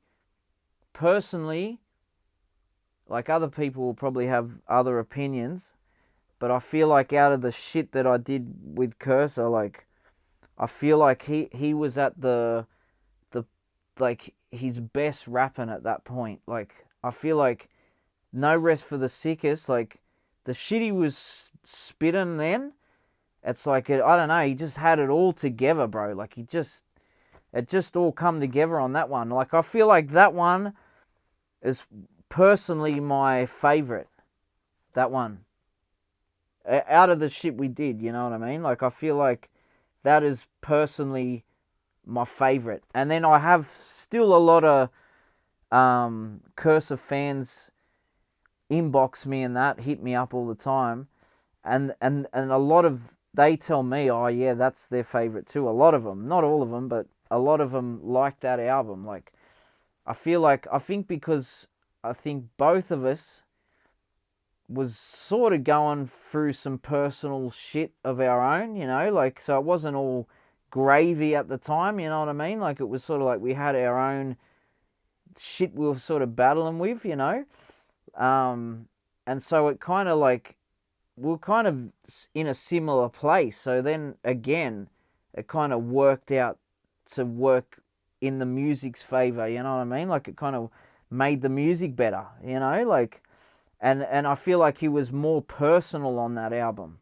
like, and the beats, I kind of wanted to make them more hip hop, but still keep the modern electronic vibe, switch it up a bit, but keep it more like, just more hip hop sort of beats, you know what I mean? Where the other one I felt like was trying to go more trap, but I felt like this one, keep it a bit trap, electronic, but put this more hip hop sampled element into it as well, like, just to make it, I don't know, it just seemed to be working. Whatever we were doing, it was working, you know what I mean? Like, and that one again, like, I just put so much time, effort into, you know what I mean? And that's definitely a personal favorite of mine, like, you know what I mean? Like, I hadn't heard it for years, like, and then someone hit me up on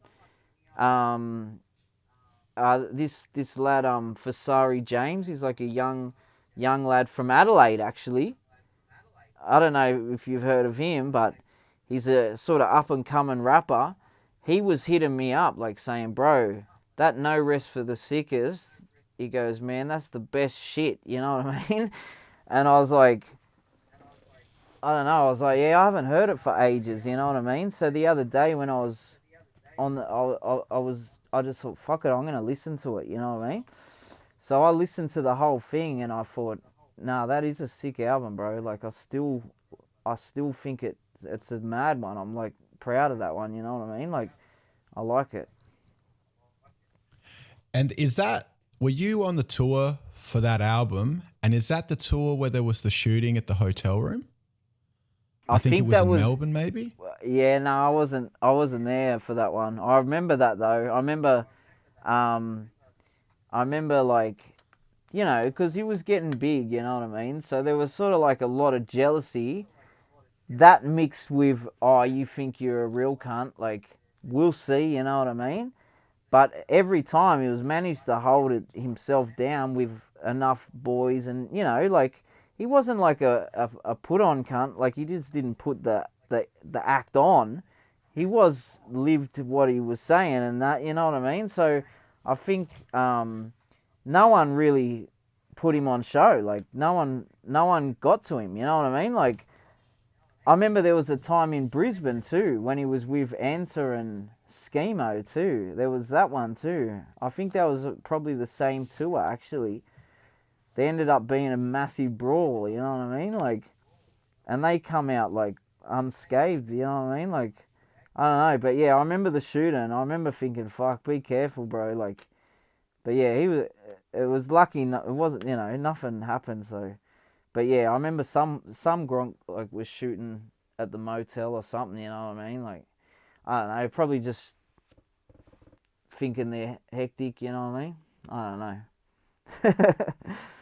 Now, the following year, 2013, he dropped Scott, Sick as Cunt Out There. You did all the production on that one as well.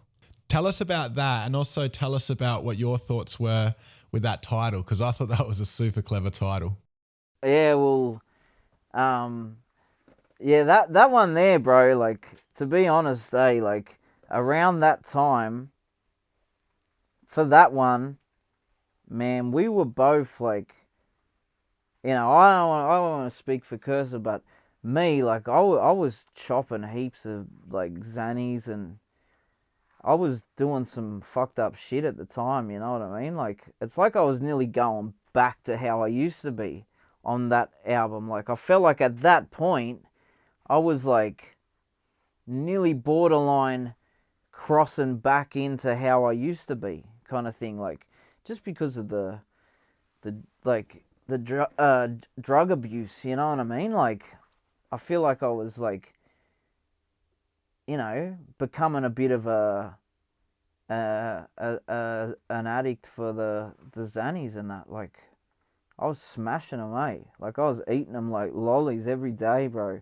So it's like, but we kind of both were, you know what I mean? Like, and so with that album, like, yeah, there was a bit of that, you know what I mean? Like, I feel like that album, for me, it's still got some bangers on it. Like, don't get me wrong, like, it's got bangers, but I felt like, you know, it kind of, I don't know, bro. I don't know. Might be some people's favorite album. I don't want to say nothing bad about it. Like, but I feel like for me personally, I thought No Rest for the Sickest was a little bit better than that one. Only because I feel like it had some hectic songs on it, but there wasn't as much personal stuff. There is a song at the end that kind of is, and it was more of a mashup of the last two albums, kind of like trying to cover everything kind of thing. You kind of get in that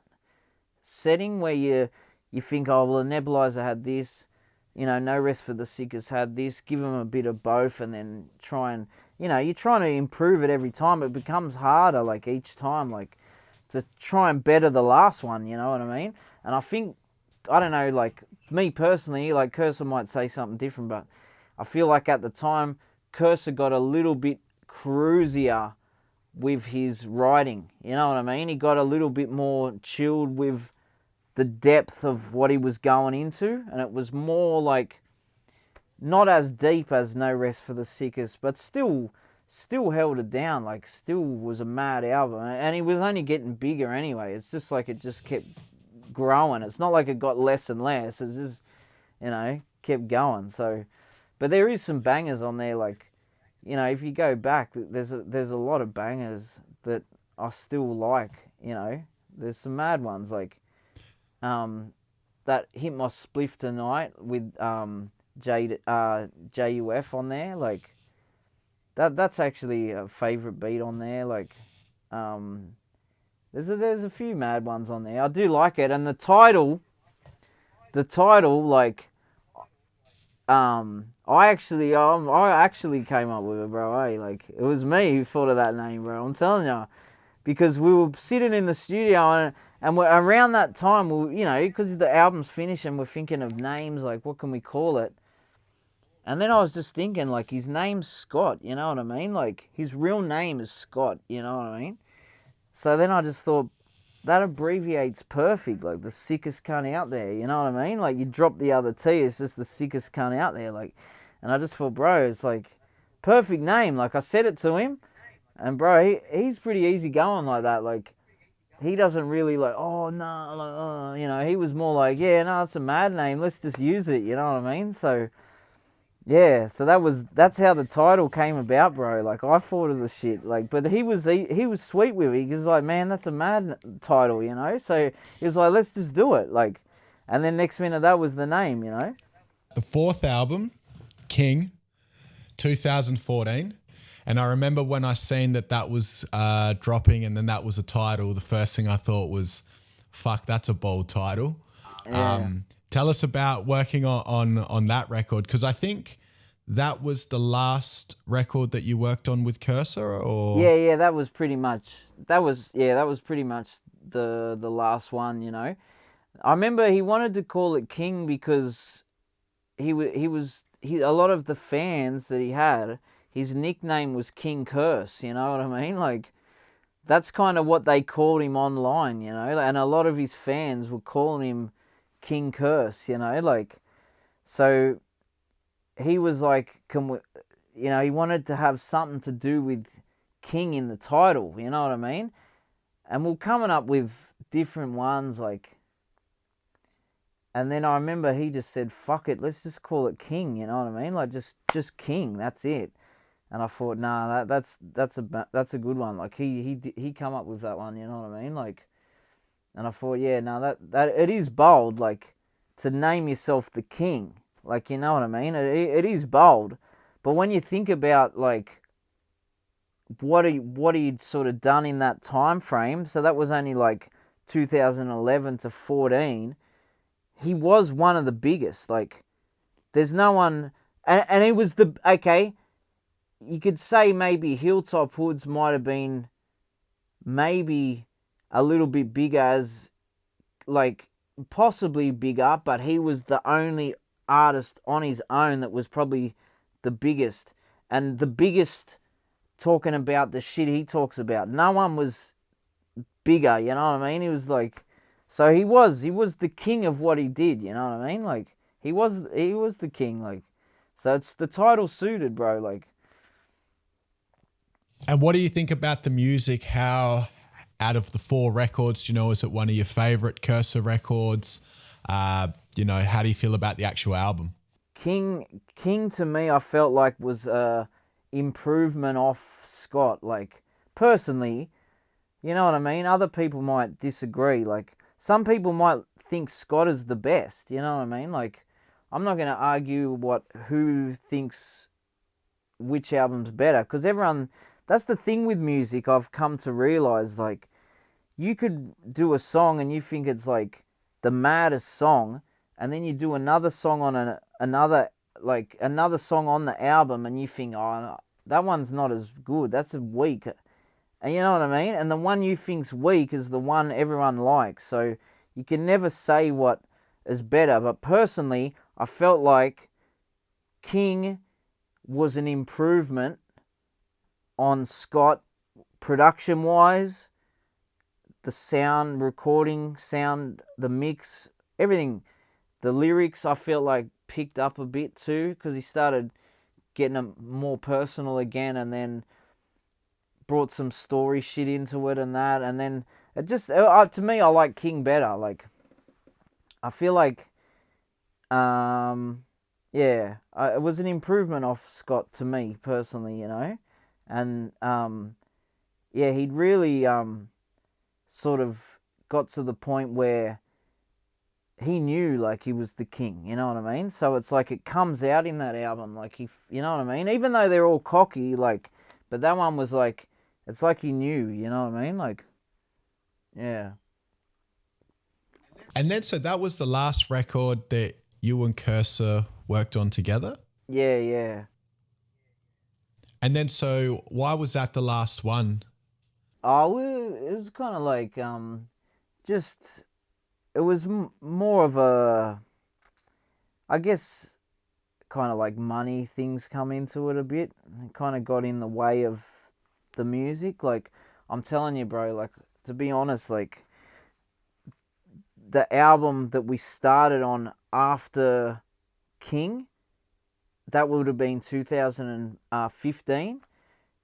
I'm telling you, bro, like, the shit we were doing in that time, it's like it had advanced so much. Like, I don't know, it's like, bro, I swear, like, that's what kind of kills me the most, I reckon, is that the shit we were doing at that time, if we would have actually finished it, I reckon that would have been the best shit we'd done, I reckon. But I don't know, it just wasn't meant to be, like, you know what I mean? It was sort of like, I don't know, it's like once money comes into it, bro, you know what I mean? Because we were getting a lot of money off the shit, you know what I mean? Like, it was raking in a bit of money, like, and then, I don't know, I guess I felt like I wasn't getting, like, you know what I mean? It wasn't coming even anymore. It was sort of going a bit like that, you know what I mean? But, you know, so I don't know. I thought we could sort of sort it out, but I don't know. I guess some words were exchanged a little bit, you know what I mean? It's sort of like we both got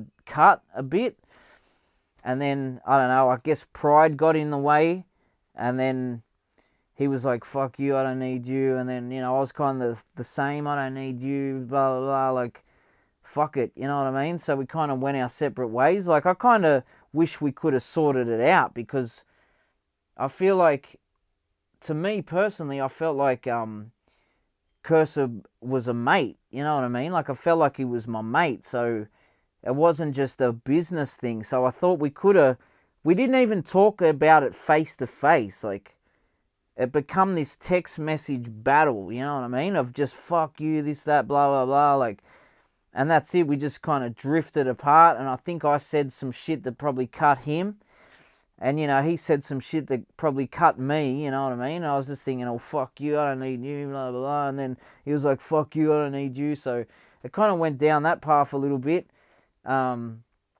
you know what I mean? Like, I considered us to be mates, you know, so I kind of wish that we at least sorted that out, but you know what I mean? You never know, bro. Like I think it would be mad, and I'm telling you, ever since he started working with other producers and, you know, just doing it different to how we used to do it, I've had a lot of people hit me up like, man, I wish you could get back together, you know what I mean? Like, and like, I wouldn't say no, you know what I mean? Like, I would be G'd, because I've been doing the shit ever, like, I didn't stop, you know what I mean? I just kept going after that, like, and then that's when I built the studio and that, like, so, and I know he's still doing his thing too, so, I don't know, you never know, like, it could happen again one day, like, I'm sure we could sort something out, you know what I mean? If he's keen, like, I'm keen, you know what I mean? Like, could you imagine that, like,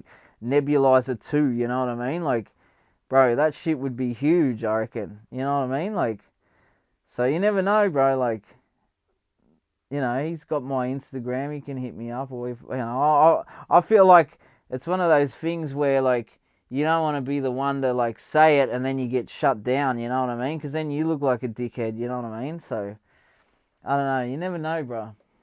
On 2015, although you didn't finish that record with Kerser, you actually did a joint with that kid Curvy. And I Yeah. think that was one of his first or earlier joints. Yeah, oh, no. That kid Curvy, bro, I was trying to think to myself, because you know what I mean? I had the fallout. It wasn't really a fallout. We kind of just went our separate ways. And then I thought, all right, so who's another mad rapper around the joint? You know what I mean? And I was just thinking about it.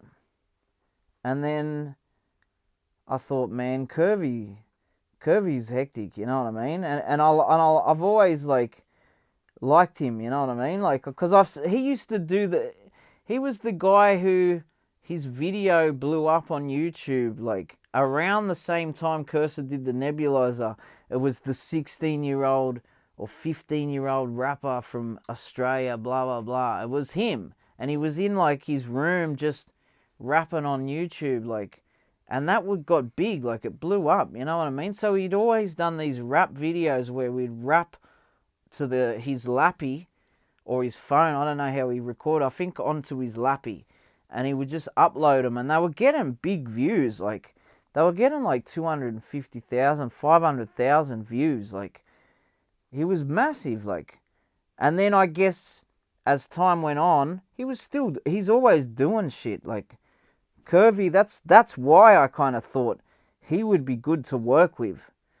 And then so I kind of hit him up, and then I was like, oh, let's do a track, you know what I mean? And then so he come out here before I'd turned the studio into this, and then he come out while it was still, so then 2015 it was still just the normal garage kind of setup, but it wasn't the worst, but it wasn't the best either. Like it was all right, did the job. It got it. The main thing was it sounded good.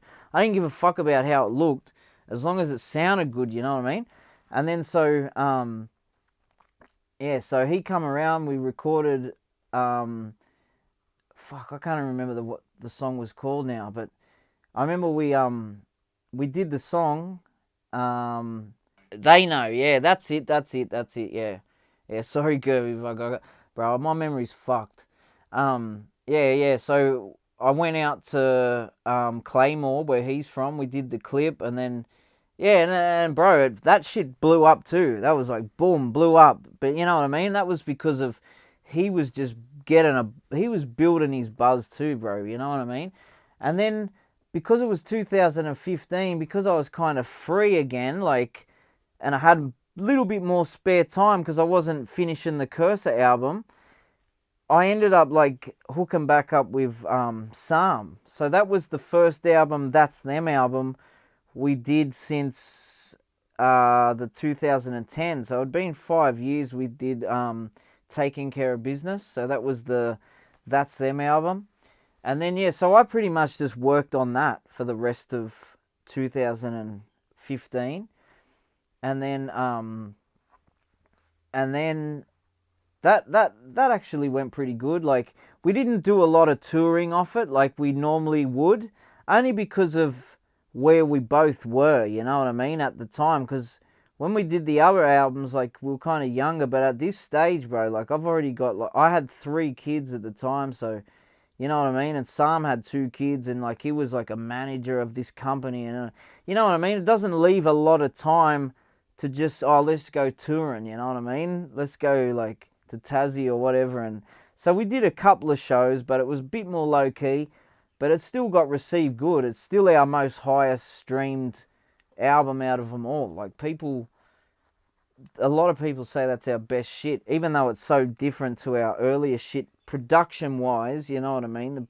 The rapping's the same, but the production is a bit more modern, you know what I mean? But I was proud of that album, man. Like 2015, I was killing it, hey. Like that year, I felt like I was, man, I don't know. So I listened to some of my 2015 beats and I think, fuck, they were off tap, you know what I mean, at that time. I don't know what I was doing, eh? Like, I was doing some weird shit, bro, and it was fucking, Like, I think, fuck, like, I could use that beat now. Like, 2015. That's what I'm saying. Like, the shit me and Kerser was doing, kind of wish we got to put it out. But anyway.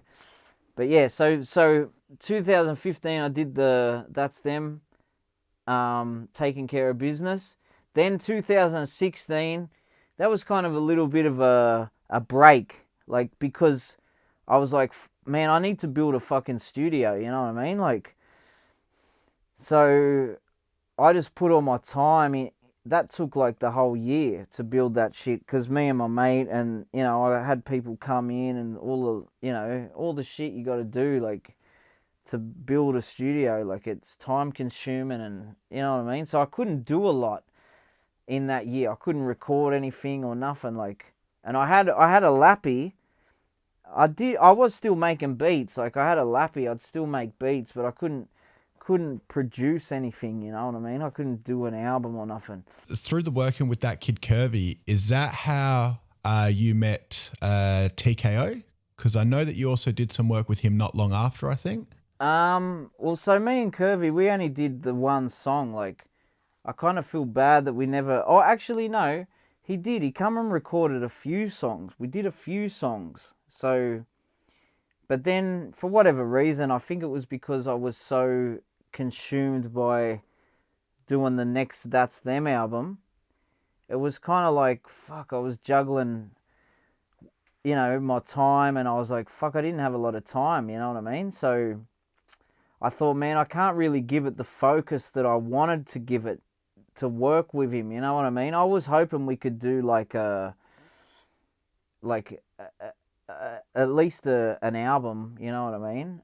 And I would have just put, because I don't like to do shit half-hearted. I'd rather just, if I can't really focus on it, I'd rather not do it, you know, like, and I felt like, you know, I'd kind of be letting him down if I was kind of only half trying to focus on it, you know what I mean? Where I originally started off super focused, but then Sam was like, you know, it's been, and I felt the same too. It's been 5 years. I don't want to let it go 6 since we've done a That's Them album, you know what I mean? So, I don't know. And he was already doing other stuff anyway. Like, it's not like he needed me or whatever, you know what I mean? He was doing his own thing. So, we kind of did that song. It did well, you know what I mean? And then, bro, it's like he just kept going, bro, you know what I mean? He just pumped it himself, you know what I mean? So, but that was around the time that OB, so the other rapper from Queensland, bro, he'd been hitting me up since early 2016, and then I don't know, like, he was hitting me up for a while, but it's like he didn't stop. That's what made me start thinking, okay, like, he just kept hitting me up, you know what I mean? So then it made me think, oh yeah, like, he's G'd, you know what I mean? So what the timeline goes is that I started doing with shit with OB first, you know what I mean? But then at the time, OB was, and he was only young, he was like 20, bro, you know what I mean? They're only young, you know what I mean? And then he was doing stuff with TKO.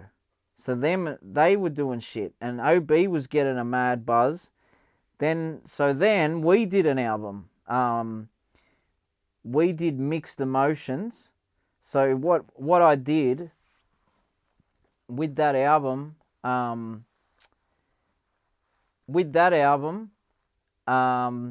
he was in Queensland, bro. So this was like a long distance project.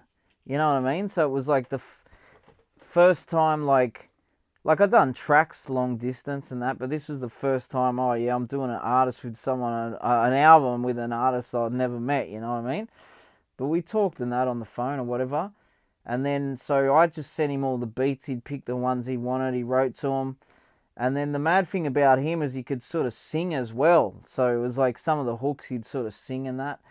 And then, so then once he told me, oh, I've written this many songs, and he had the album, I said, sweet. And then he was G'd. I was happy for him to record in Queensland and send me the vocals. I could have worked on it like that. but he was like, no, I want to come and meet you, you know what I mean? And then record at your studio and, you know, do it proper, like do it together, you know what I mean? And I like doing it like that. It is a good way of doing it, but it's like I can still get the vocals and do it. But yeah, he wanted to come and meet me, so he came and he stayed here for like, I think it was like a whole week, bro. It was only a week, but we smashed the whole album, and then when he left, I mixed it and then got it mastered and that, and then we did the cover and all that. And that actually did pretty good too, you know what I mean? Like, so it's like he did a couple of clips and that, and he's still young, bro. Like I reckon if he keeps grinding, like it would start taking off. But I feel like in this day and age of streaming, bro, you got to just smash tracks. Like you got to be practically pumping something at least I don't know, like more than before, like once a month before. Now I reckon it's more down to 2 weeks, you know what I mean? You got to be putting out something, you know what I mean? Like you got to be pumping out tracks, because people are dropping tracks every week, you know what I mean? Like streaming era, bro, you just got to have content, like a lot, you know? So yeah, so then 2016 OB hit me up. And then, but then we didn't start working on the album until 2017. But it was kind of towards the back end, because I was still building this studio. It wasn't finished until early 2017. So I was kind of out of action for like a year and a half or something like that. You know what I mean? And then so he hit me up. In that time frame, I was still dropping beats and just you know, like I said, I try and do a beat every day, like at least one, you know what I mean? I might get 2 if I'm lucky. You know, some people say, oh, they pumped 5 beats and this and that, like, but I reckon that's more if you just sort of grab a loop and then you just chuck the drums on, and then, you know, you keep it real basic. You could probably do a lot of that, but I like basic too. Like I think the more I've done beats, it's like I've realized that less is more. Like, you know what I mean? If you can make it sick on just one sound, an 808 and some sick ass drums, you know what I mean? That's all you need, bro, you know what I mean? And then you put the rapper on it. You don't need much else, like. So that's what I feel like the newer shit is more minimal, you know, like. And I feel like I like minimal. Like, I can fuck with minimal, you know what I mean? I more recently, I've been doing heaps minimal shit. Like, minimal. Just like, you know, like I said, like a mad loop, 808, maybe a bass to switch it up between the 808 and the bass. And then just heavy drums, you know what I mean? And, like, that's it. You know what I mean? So yeah, so we did the Mixed Emotions 2017. So that came out, I think it was March or something, February or March 2017. Oh, no, 2018, sorry. So, yeah, we're working on it towards the end of 2017. I think we recorded it early 2018. Then it dropped February or March or something. Then TKO hit me up. So I was working with OB. TKO actually jumped on a few of the tracks on OB's album. So when we were recording this, actually, the first time I recorded with TKO was actually before I met OB, because I sent a beat to Michos the Menace, the 100 Hoods Deep beat. So then he had written to it and he was like, oh, TKO's jumping on it. You know what I mean? So I recorded Michos here. I already met Michos because we already had a song together. So then I already met him. So he come and recorded here. So he recorded his verse first. Then TKO came. I think he just done a fortnightly report with Forte.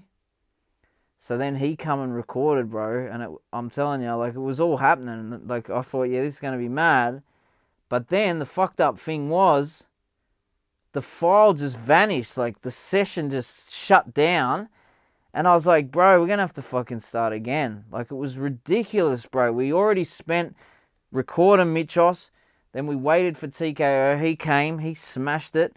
Then next minute, the fucking file disappears, bro. It was like the session just fucking shut down. And I was like, and I'm trying to find it, where to open it. And it's literally the file that I saved, the Pro Tools session, had disappeared. You know what I mean?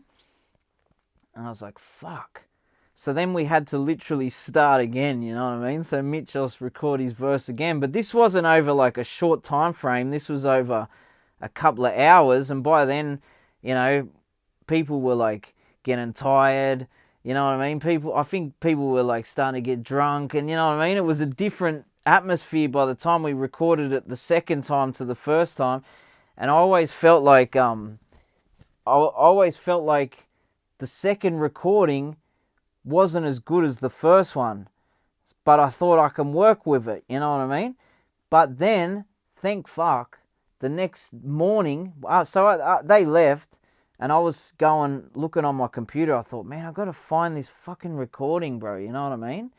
And then I found it. I found the fucking original, you know what I mean? So then it was mad. So then I had 2 takes of the one song, you know what I mean? So I had the second version that they recorded and the first version.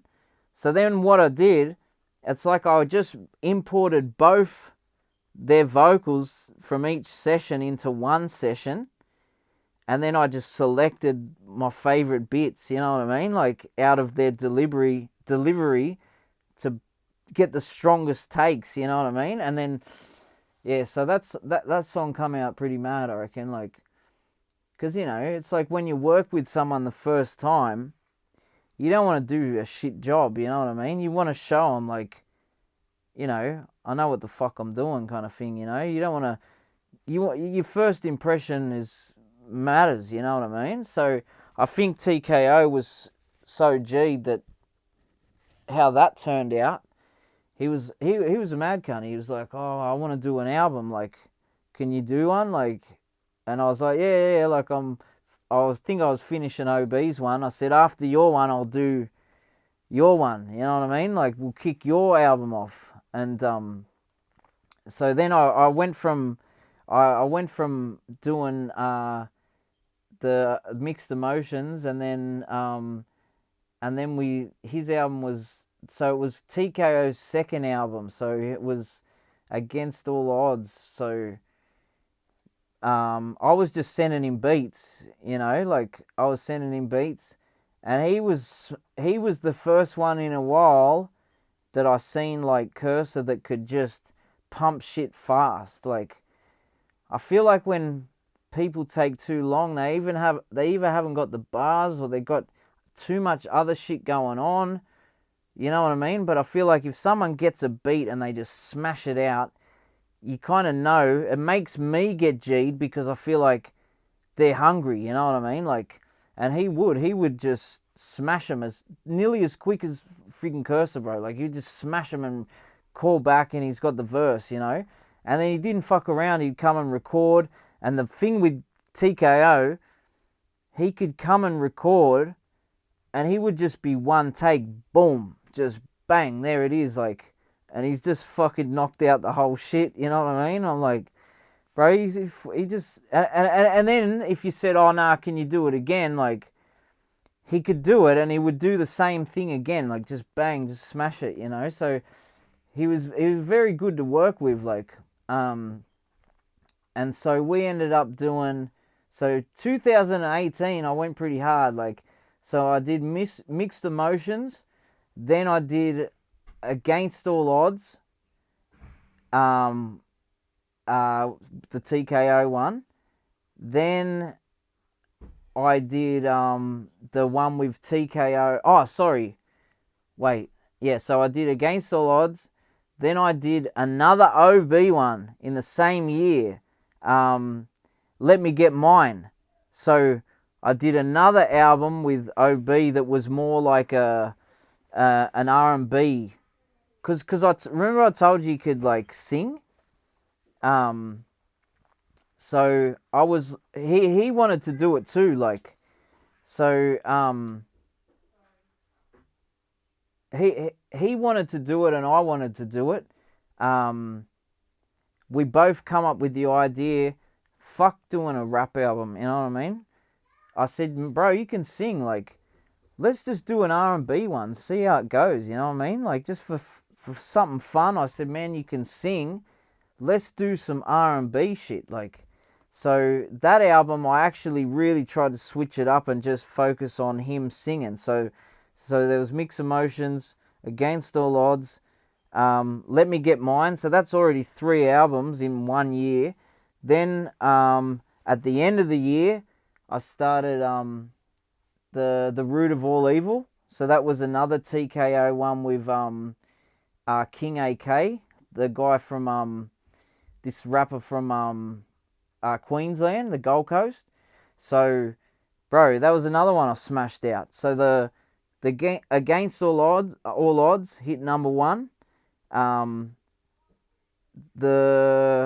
OB ones, they come close. They didn't hit the number 1, but every TKO one I've done has hit number 1. So then we did, and you know, bro, he gets millions of views, bro. You know what I mean? Like, he's big. You know what I mean? Like, I feel like he's actually one of the biggest. Like, and see, the thing with me, like, I don't really care if it's someone who's big or not. You know what I mean? Like, I'll work with anyone if they're passionate. You know what I mean? And they can rap. Like, I'll do it with them. But you know, so yeah, so did the Root of All Evil. That was the end of 2018, going into 2019, and then I think it dropped early 2019, and then and then me and TKO did another album, like, the drop not even long after that. So that was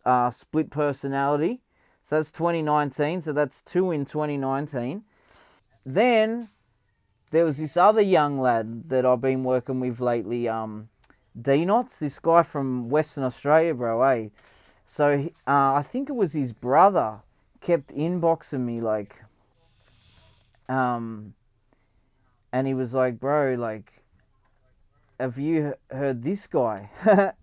You know what I mean? And then so I hadn't heard of him, you know what I mean? There's a lot of people I haven't heard of, you know, because there's just so many rappers out there these days. It's really hard to keep up with the amount of rappers that come out in Australia. There's so many, you know what I mean? Like, and so I never heard of him, like, but then when I was listening to him, I respected what he was doing, because he was doing what a lot of other rappers don't do. He was actually rhyming not just a multi-syllable word, it's like he was rhyming the whole line.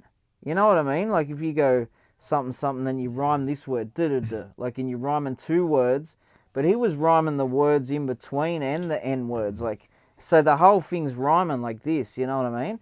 And that's the first thing I noticed, and I thought, I said to I think it was his brother, I go, yeah, he's pretty good. He's rhyming the whole line, he's not just rhyming the N word.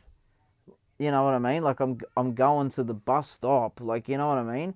He rhymes the going to the bus stop, flowing, and you know what I mean, like that, like, you know, he's rhyming the whole sentence, like, and I was like, fuck, that's all right, like, and then because I you know, my rapping style, I do that, but not all the time. Like, I do the whole line sometimes, you know what I mean? But it's like he was making his style, like, he was deliberately doing the whole line every time. It didn't change. He was just like rhyming each sentence, like each line, but then he would move on to another rhyme, but he would still rhyme the whole sentence. And I was like, bro, I like it. I like that shit. You know what I mean? So I think he hit me up. He seen me post a beat on Instagram, and then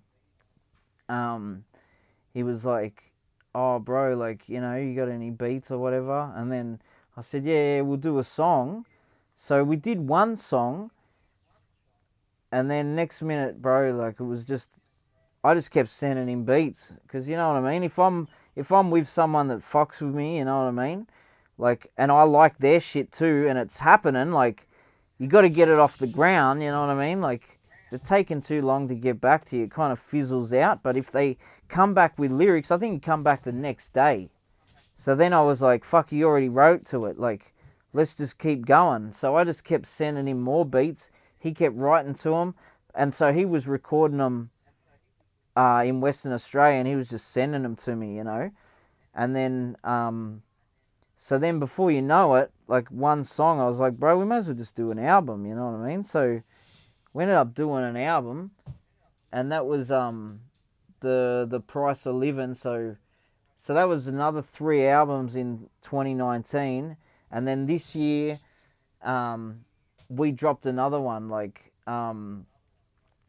so I've done 2 albums with D-Knots now, like, and then yeah, so I'm just fucking keen to work with people, eh? Like, I don't really care who it is, bro. You know what I mean? Like, as long as they're good and they show me they're keen. And then I've done a track with K Dubs as well. I don't want to leave people out. Like, I did a track. I've done a track with K Dubs recently, and so that's probably going to drop soon. You know what I mean? And yeah, this other guy too that I mentioned before, like. Vasari James, he's from Adelaide, bro, so he's from your way, bro. You should suss him out. He's on Instagram, Vasari James. Bro, he's got more followers than me. Just cranked them overnight, bro. I don't know. And if you listen to his style, he's got a very original style, bro, eh? Like, and so yeah, I'm always keen, bro, you know what I mean? Like, I was beat addict, bro, so it's like I'm always making beats, so I need rappers, you know what I mean? I need rappers to rap on them, like. It's going to be hard to do this because you've worked with so many people, but in the last 2 minutes, off the top of the head, if I ask you your favorite 5 MCs that you have worked with in your career, not in order, just off the top, which 5 come to mind?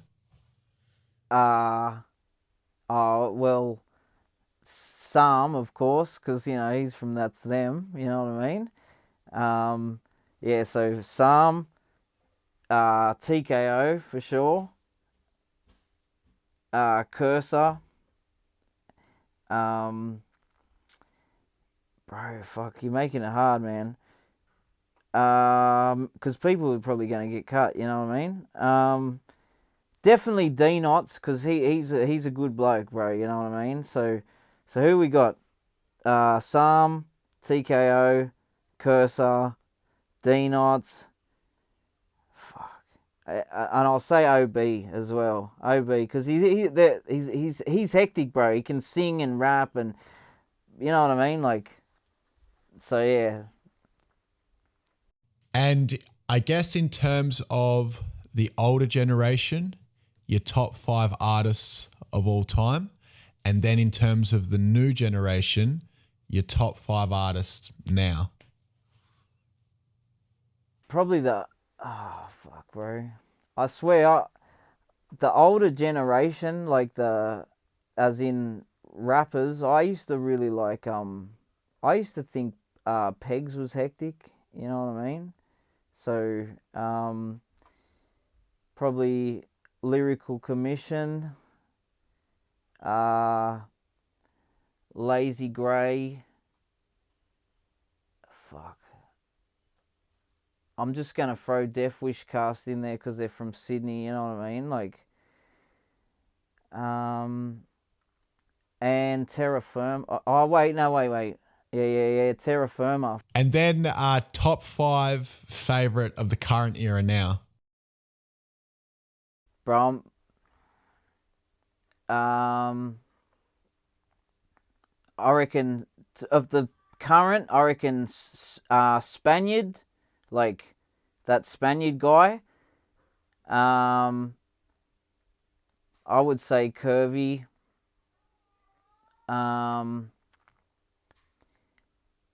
Fuck. Who else? Fucking hell. I would just say the people I already said, like, you know what I mean? Like TKO and that, you know what I mean? Like, I don't want to... you know, I think I already said I'm like you know what I mean? I just don't want anybody to get cut, you know what I mean? Because they'll be like, oh, why didn't you say I was the best, you know what I mean? The lesson. 927. Oh, yeah.